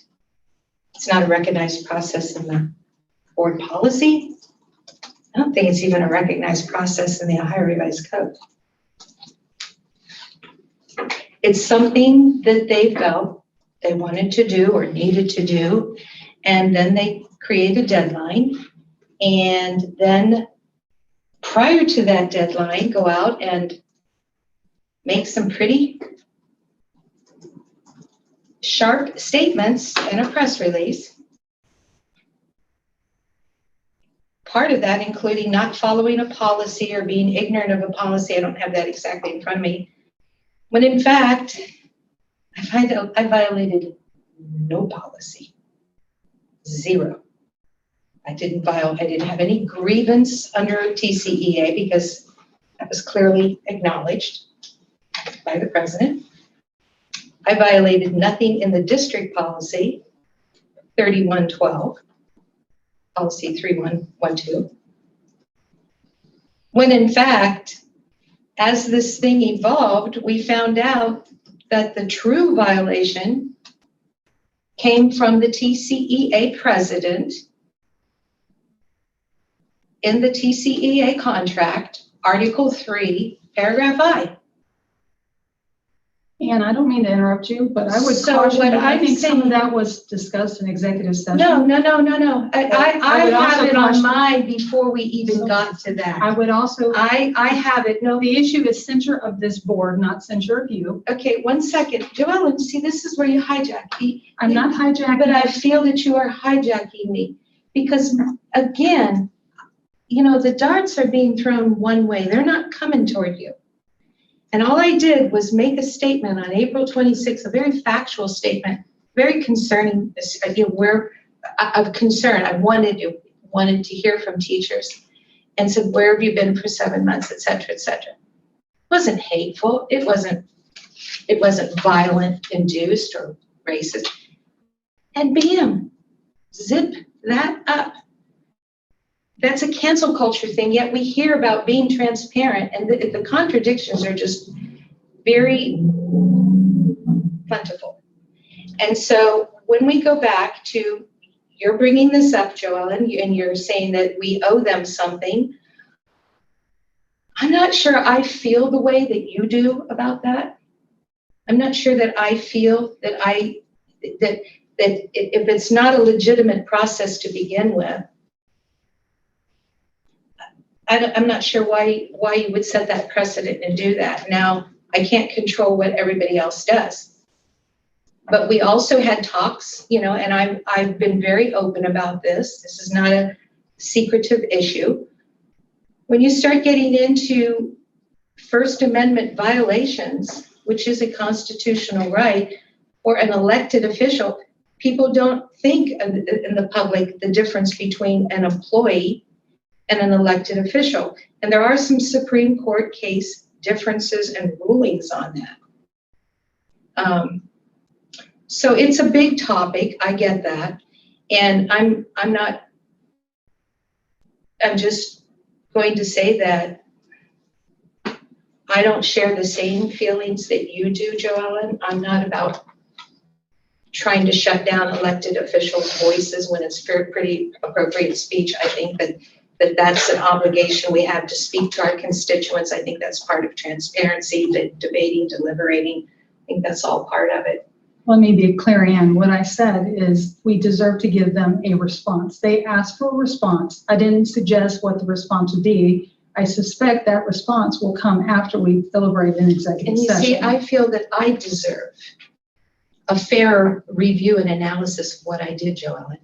Well, I believe, as I told you before, that you should recuse yourself from this conversation because you have a conflict of interest. I don't. Because we're not any longer talking about censoring this board. Are we voting right now? You're talking about I'm your in part censure. of the discussion, and I am very much a part of this because that's another constitutional right.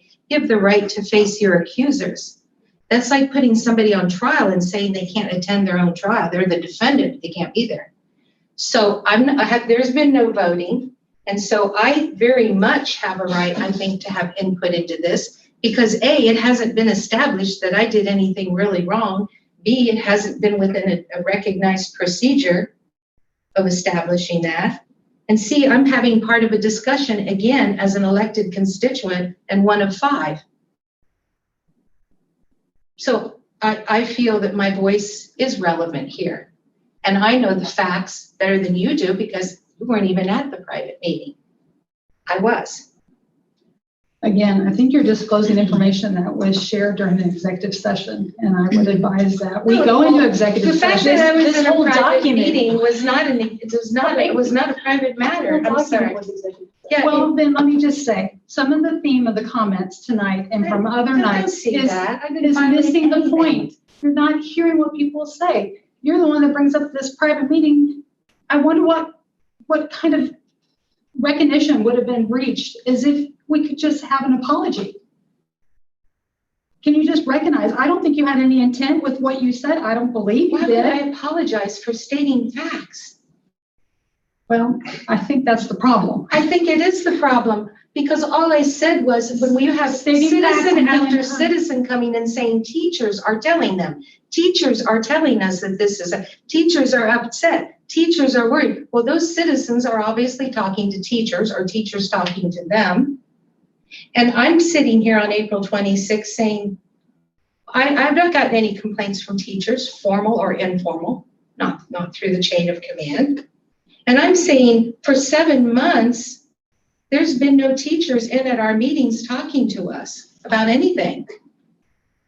Why is that a bad thing to say that? When they had a platform, TCEA comments at every meeting, that's a fact. The fact nobody was there for 7 months, that's a fact. The fact that we were getting pretty much blamed and beat up by the public, that's a fact.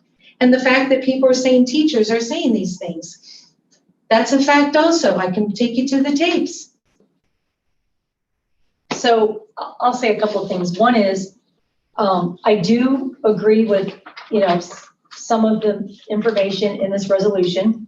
Probably, not for this, some of the reasons probably, Simon, are the same reasons you think it's on this paper, and some other not so much.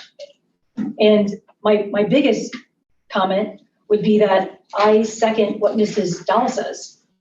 I can't even comment on this because it would open such a huge can of worms that goes back 4 years.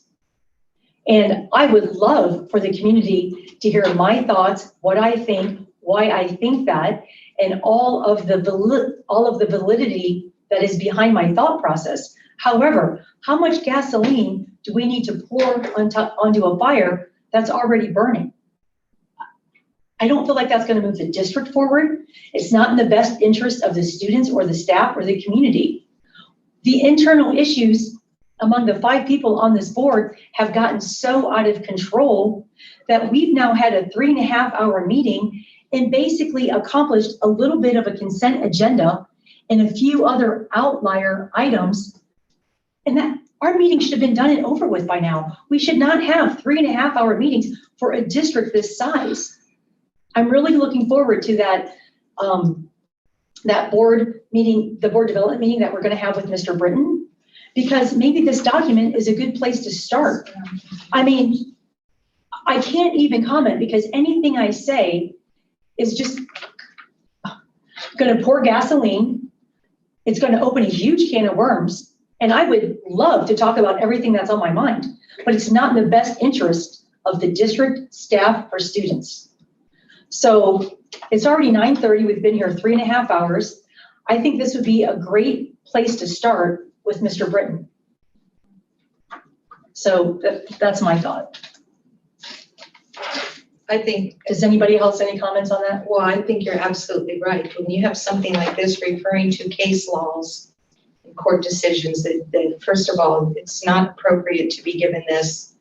It's a lot of information. And then expect one member to have Yeah, it's a lot of information to digest. Yeah, that's just, when it could have been sent ahead of time for one thing, but even if it was sent ahead of time, to be honest, I still think that because it's so legally tied into different court cases, it could be a great piece maybe for Mr. Britton to take a look at things and explain. That's my opinion.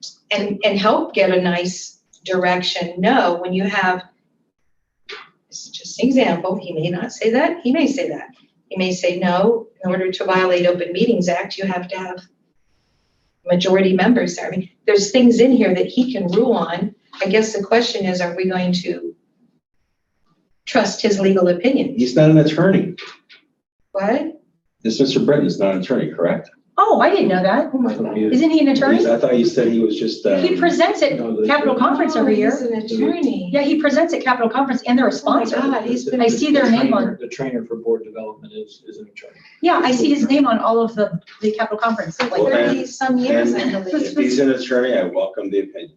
Okay, so are we okay with, sorry. But the specifics in here are not new themes. These themes. You're right, Joan. Well, and that's that's correct. And I hear what you're saying. I think what it would take, and I think the spirit of this, while I have, some concerns with the content, I think the spirit is, and what the motion is to censure all of us as a board so that we all shoulder the blame. Well, the other comment I had, sorry, I got off track, but let me just one step at a time. Are we all okay with just bringing this up in the board development piece and starting that conversation there? Simon, we heard the motion, so it's your item. I just, one more Yeah. statement is that Go ahead. everything that's in the censure has been discussed in open meetings and previous. I've raised these concerns repeatedly. And That's fine. in my opinion, they've not been addressed. And so Are you okay I with, feel this has nothing to do with what was requested our board to do. This is me at a point where I feel like this is the only option I have left. And so I would call for a vote, but that's not my decision to make.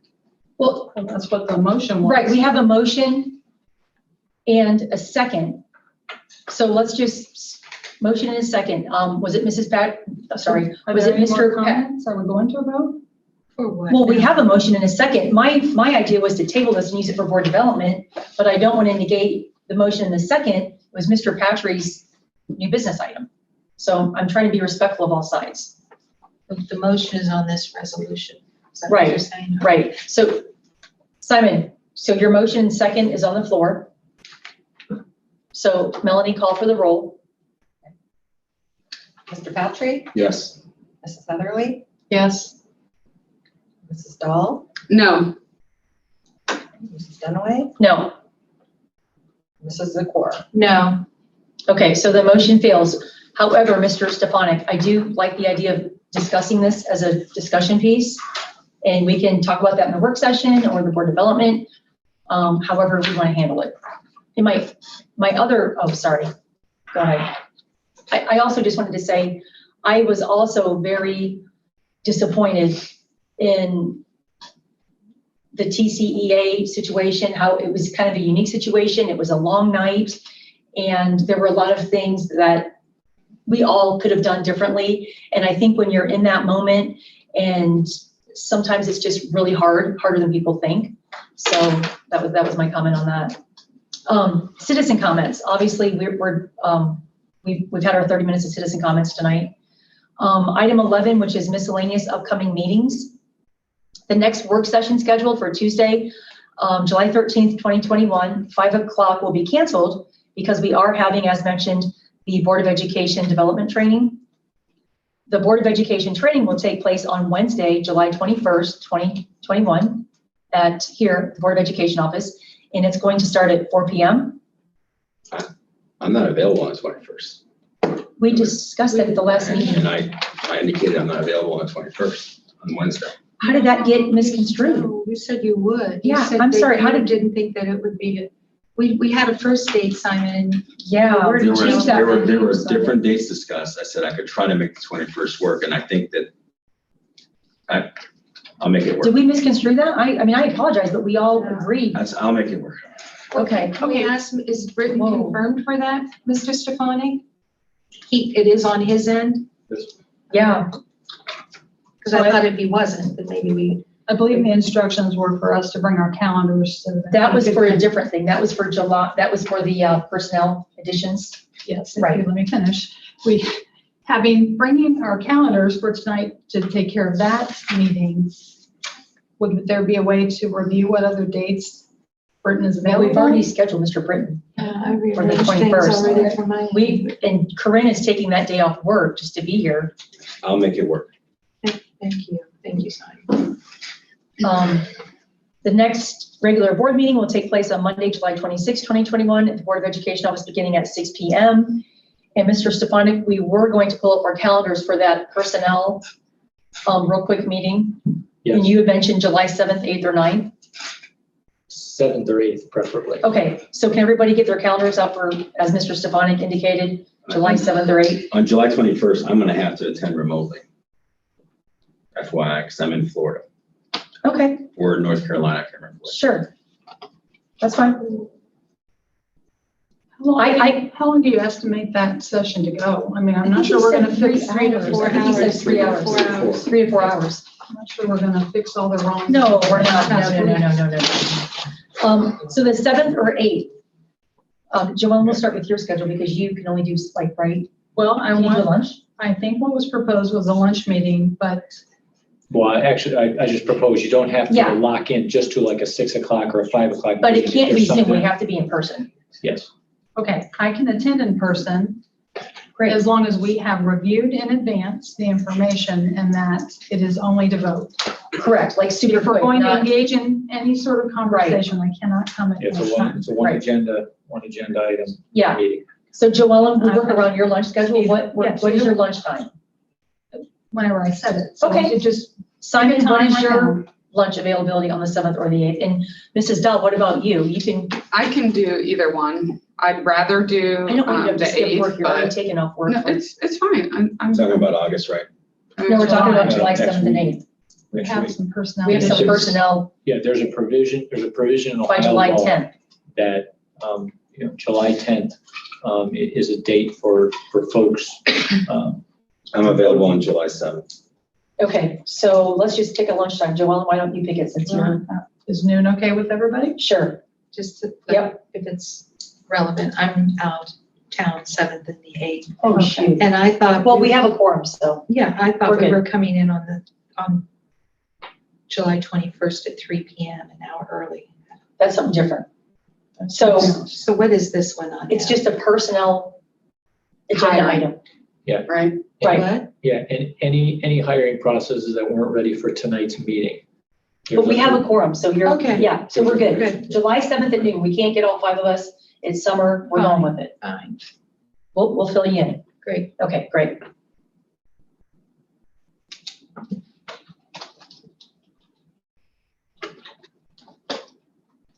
Okay. So I think we covered all of that. Everybody got their calendar updated. So Ann just made a Oops, one more statement time. about coming on the 23rd an hour early. I thought that was the 21st. 21st, yeah. Right. Thank you for clarifying. Yeah. 3 o'clock and then 4 o'clock for the development. Okay. Right. And that is still on, or we? Yes. We're on, okay. Are you going to publicize that 3 o'clock portion or It's, we're going to go into executive? it's session? executive session because, Okay. yeah, for an hour. Okay. Is everybody got their calendars updated? We're good? All right. Item 12A. Motion to adjourn to an executive session for purposes authorized under Board of Education Policy 0166 and ORC 121.22G1 to consider the employment of public employees or officials and to consider complaints against a public employee or official. And then also to consider the employment of public employee or officials. I read that twice. I read that twice, Yeah. sorry. I'll move. Can I get a second? I'll second. Mrs. Heatherly and Mrs. Dowell. Ready for a vote, Melanie? Okay. Heatherly, Dowell. Heatherly, Yes. Jamal, Yes. Dunaway, Yes. Patrick, Yes. Zakor. Yes. Okay. It is 9:40 and we will adjourn to executive session. You want to take a quick 5-minute break? Yes. Any invites?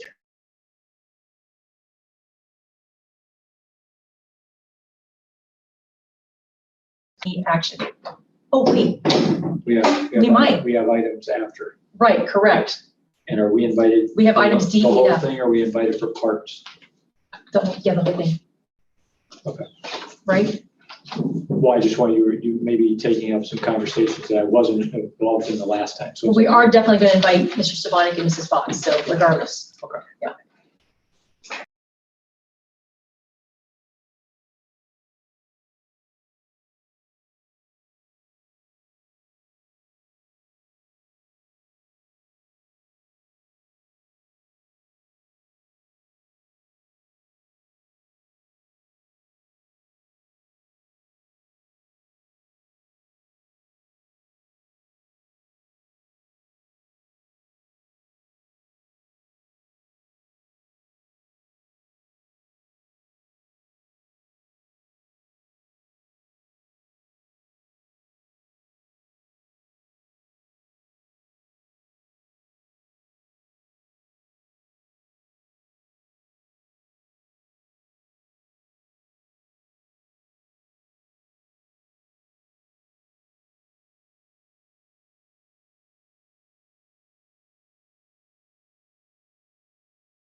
Are we back in?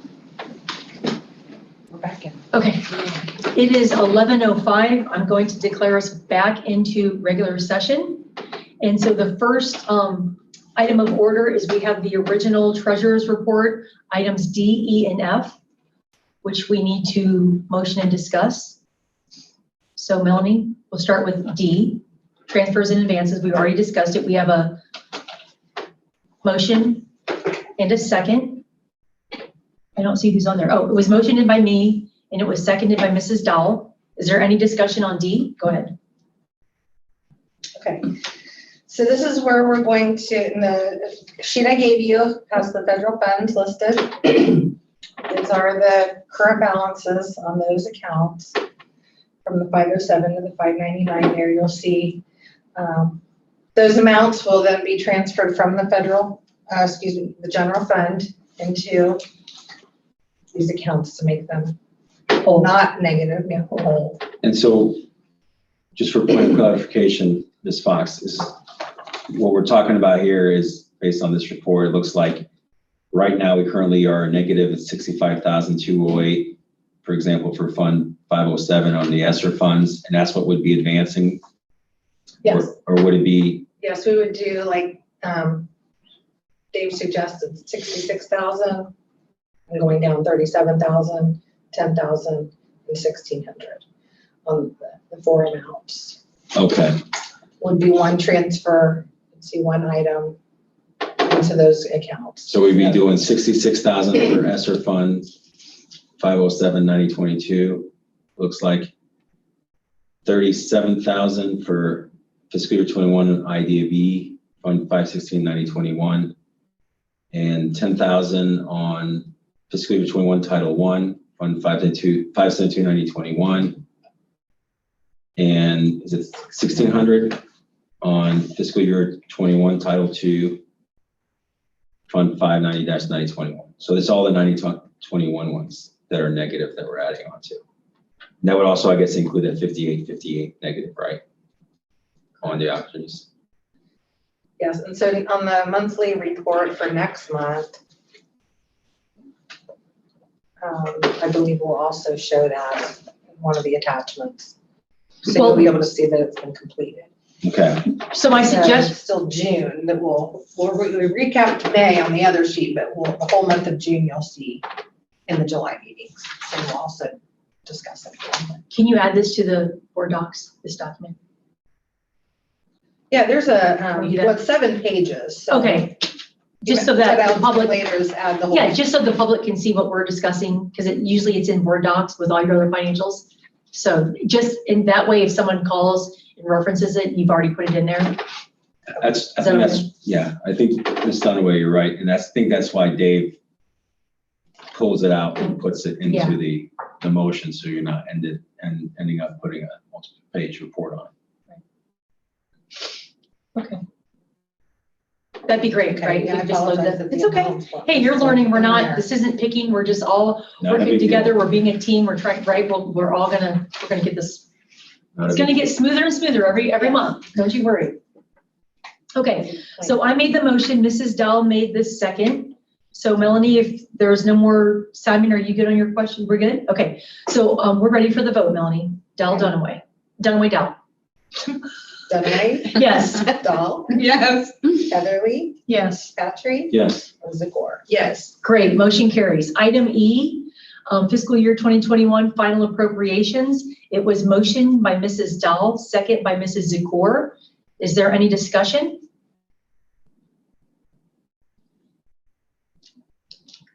I just want to explain too, then, so those appropriations included figures up until Friday's date. Correct. So there again, you won't see an advance or anything, because that was just to get right acceptance of that, so those appropriations would not be changed then after we discuss Okay. the previous item. Ready for the vote? Dahl? Yes. Zakor? Yes. Dunaway? Yes. Heatherly? Yes. And Patrick? Yes. Motion carries. Item F, fiscal year 2022 temporary appropriations. I'll make the motion. Can I get a second? I'll second. Motion and seconded by Mrs. Dunaway and Mrs. Dahl. Is there any discussion? Ready for the vote, Melanie? And my quick note is that we're just doing 90% right now. So see that in there. That's what we thought we would be a bit conservative for now. Yeah, it gives us a cushion. The final appropriations are due in September, and we'll tweak them to have them a little bit more accurate at that time. We always like being a little conservative. Then I'll have some time to make sure we get closer to exact. Great. Coming over how much. Thank you. So we've got Dunaway. Yes. Dahl. Yes. Heatherly. Yes. Patry. Yes. And Zakor. Yes. Okay, motion carries. Before we adjourn, is there any other new business at this time to discuss or anything that anybody wants to bring up before we adjourn the meeting? Yes, I'd like to bring up and make a motion that we craft a response to the TCEA resolution that was presented to this board, okay, including a statement of apology for missing the deadline that they asked us to respond to. So I'm sort of a long-winded way of saying I make a resolution, or I make a motion that we craft a response to TCEA. I'll second that motion. Motion and seconded by Mrs. Heatherly and Mrs. Dunaway. And now, is there any discussion regarding a statement from the board? You're always good with your words, Mrs. Dahl. You're good wordsmith. I think that one thing that we need to acknowledge is a feeling of frustration and a feeling of disconnection. And in that statement also would be our hope for how we can bridge those feelings to move forward in an effort for, of course, our students, educational opportunities, fiscal responsibilities. We also owe our community the responsibility of being good stewards of their tax dollars. And that's kind of all encompassing. I don't think our statement should be too explicit, right, so that we don't have the flexibility to work with them. But I think something that acknowledges frustration and lack of communication would be good. I mean, it's always any school board's goal, especially I think for me, we live in a very small community. It's not like we have, 1,100 or 1,300 kids graduating. We're considered a smaller community, and, leadership starts at the top, and that's, the school board, superintendent and treasurer, all of our administrators. And it's always a goal. We want to have that really good working relationship with our staff, because we value our staff and we love what they do. And we're very blessed here to have so many incredible educators. And so we don't ever want that strife. I know for me personally, it makes me feel very upset, because you're never going to make everybody happy. But I mean, our teachers work so hard and they're here doing their best for all of our kids. And that just makes the community stronger. Yes. So, yes, it's absolutely we want to, acknowledge and make some type of a statement for sure. I wonder if there would be any agreement to reconvening the meeting, a meeting between Mrs. Zakor and the union leadership to maybe come up with another solution, a way to address it. We've already been down that road. We've been down that road. We didn't convene the first one. I know, I would recommend that as a solution. Rather than. I think we can always recommend solutions. I guess I'll just say it rhetorically. I wonder if there's any feeling of, both sides coming to the table to try to address what was asked for in the resolution and come up with an alternative rather than what we were asked to do as a board. I mean, I don't know, because we can't speak for, we can't speak for. And I can't speak for the board either, but no, as I said earlier, I just think that our lack of responding the last time, that group is owed an apology. And so I'll just say on behalf of me, I wish that I would have pursued that further to at least acknowledge that they wanted an acknowledgement of some action. And I don't know that I know the resolution of what the action should be. So I don't know if we need to deliberate that amongst one another or whether we offer a different solution. I think that our perceptions and our views are all created based on our biases, which are created by our experiences and what we believe. And so I think that anytime that you have a different perception of an event, it's going to create your belief that, or individual belief that they're right and there's wrong. And so I think when you have a problem between two individuals or an individual and an organization or an organization and another entity, that a lot of times the problem can be located in the difference in perceptions. I think for communication and any statement that's been suggested here to be valid, it requires that all parties recognize that disconnected perception. And other than that, I have nothing else to add to that discussion. Yeah, I really don't know where to go from here. I quite frankly, I don't. I really don't. Mr. Stefanik, do you have any suggestions? We're kind of in uncharted water, so to speak. I'm trying to understand the motion and some of the conversation that went around it. We all are. When I heard, none of us are. Yeah, well, but when I heard the motion, Right. I thought that there was actually going to be A joint a statement. written statement. Right. And so I think that's that's a great place to start. Yeah, how do we do that? How do we The go written about it? statement, send the written statement to TCA, Right. and then see if that begins, idea sharing or a resolution type. Right. options. Well, the problem is, one of us, none of us can make a statement for the board. So We have to have a yeah, that would have to be, a majority, 3 or more. Right. And it's after 11. yeah, I just, Oh, I wasn't talking about tonight. I said Oh, you've- okay. You've already missed the 15th. right. So if you, Okay. if you planned on it, like if somebody came up with a draft or something to share with the other board members, then maybe when we get together on the 21st, then Gotcha. you could have a little conversation. Hey, is this what people were looking for? Gotcha. Take some kind That of makes action sense. item and then Yeah. send it out. Okay. Yeah, because I didn't know how to do that without violating, round robin and all those other types of Well, email chains. Well, I think that's what Simon was, and correct me if I'm wrong, but I think that was the effort from your statement earlier, Simon, was to recognize that we've probably all made missteps. We've all made mistakes, and I can only own my own and move forward with that. And so by sharing the censure among all of us, does not just point out one person. It shows that we all own our own behavior, and that as a board, that we have intent to do what's right. None of us come into this hoping to do something wrong or mischievous or something that aligns with, some alternative agenda. I mean, I think we would all agree that we want to make decisions that are in the best,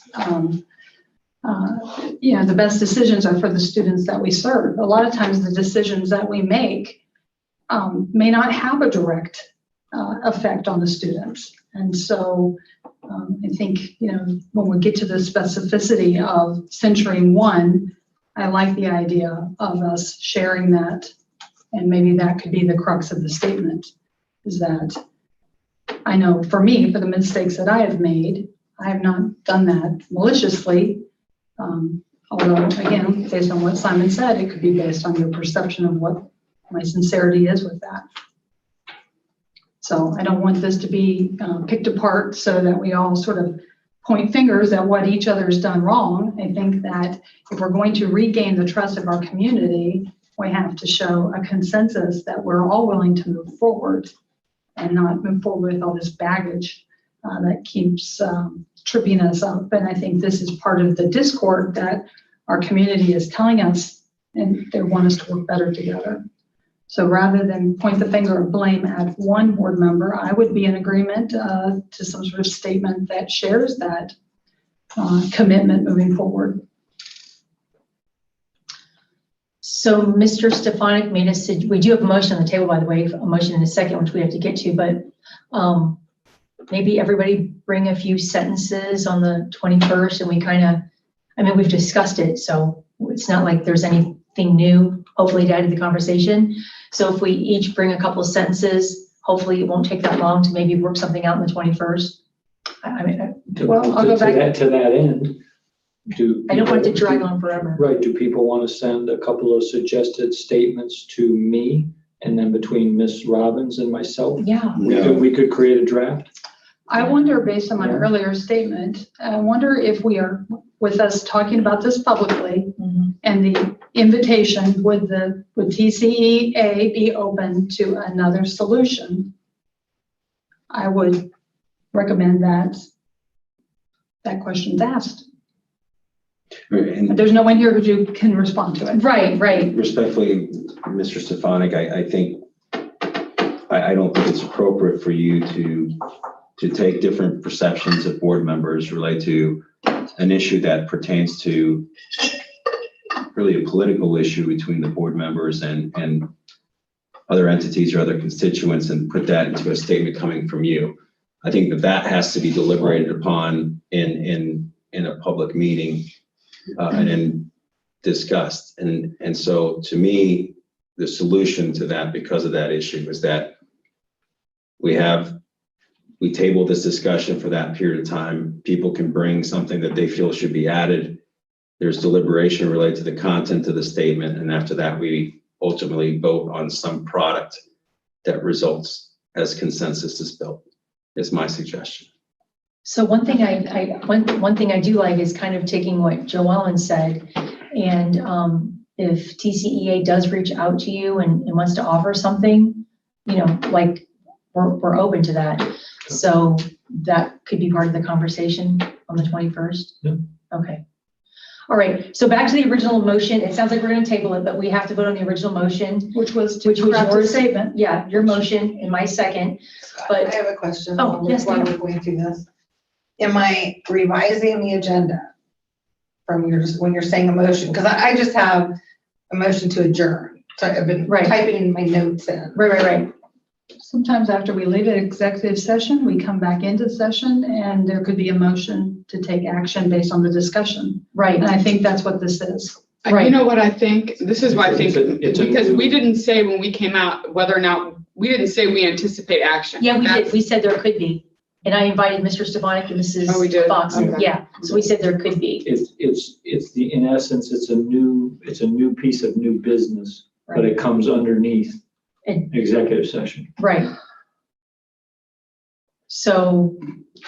And again, if permissible with board docs and rules and stuff like that, I think if you took notes on a hard copy on paper, Okay. then when the board meeting was over, we'll figure out how to format board docs so the new item shows up. Right, because it could be under 12, it could be E, like motion second, that makes the most sense, because it says, Melanie, D is return to regular session. So then E could be motion by Mrs. Heatherly, seconded by Mrs. Dunaway, to craft a joint statement. I'm trying to get it in here now. I think I got it. Okay, go ahead. Good.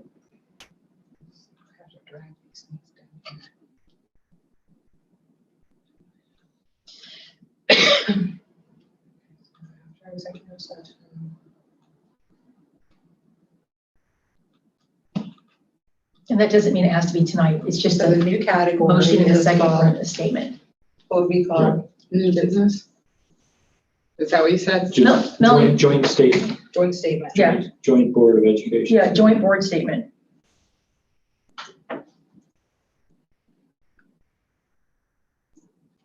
I hope if the union is open to revisiting the conversation among the parties that apparently met outside of the rest of us meeting, I hope if that is agreed upon, that there can be some resolution that recognizes how much we value our staff, but also acknowledge that there were probably errors along the way in how the process was proceeded. Okay, so are you good, Melanie? You got it all updated? So I've just called a resolution with TCEA as the topic. There you go. Sure. Okay. So we're ready for a vote, which is Mrs. Heatherly and Mrs. Dunaway. And we're voting on just the intention of doing. Give me one more second. Go ahead. Resolution. Yeah, she's been resolution. Oh, she did. It's a resolution to make. Resolution to make a. To make a statement. Resolution to make a board statement. A board statement. And it doesn't say when, so. Resolution to make a board statement. Is that what you have?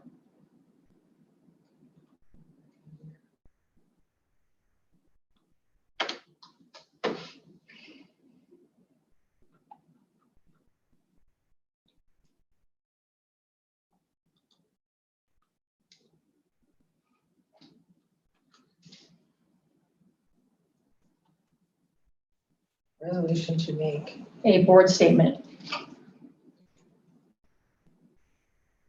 In response to the TCEA resolution of 6/15. And that one we're supposed to respond to it.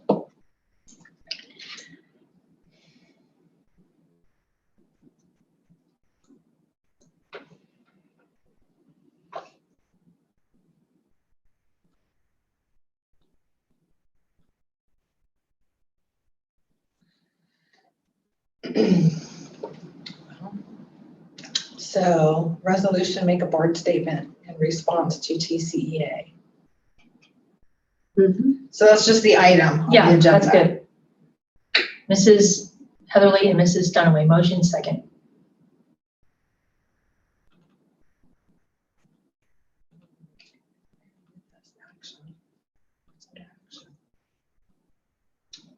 Well, we can at least vote and then we can kind of work on the housekeeping later. As long as we take paper notes of how everybody voted. Because I think then I have to go out of here. Back over to the meeting. Do you want to call for the vote and then we can adjourn and we can work on these housekeeping issues? Okay, yep, I'm just gonna write it down here. So we had Mrs. Heatherly and Mrs. Dunaway, motion second.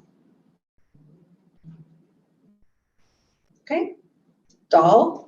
No, Heatherly, Dunaway. Oh, Heatherly? Yes. Dunaway? Yes.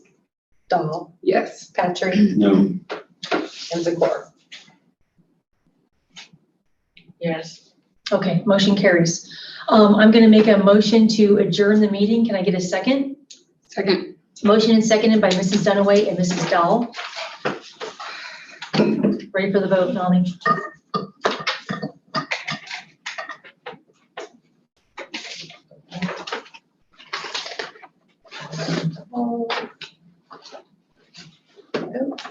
Okay. Dunaway? Yes. Dahl? Yes. Heatherly? Yes. Patrick? Yes. Zakor? Yes. Meeting adjourned. Do you need help getting out to your car? No, I just, yeah. It's just pain.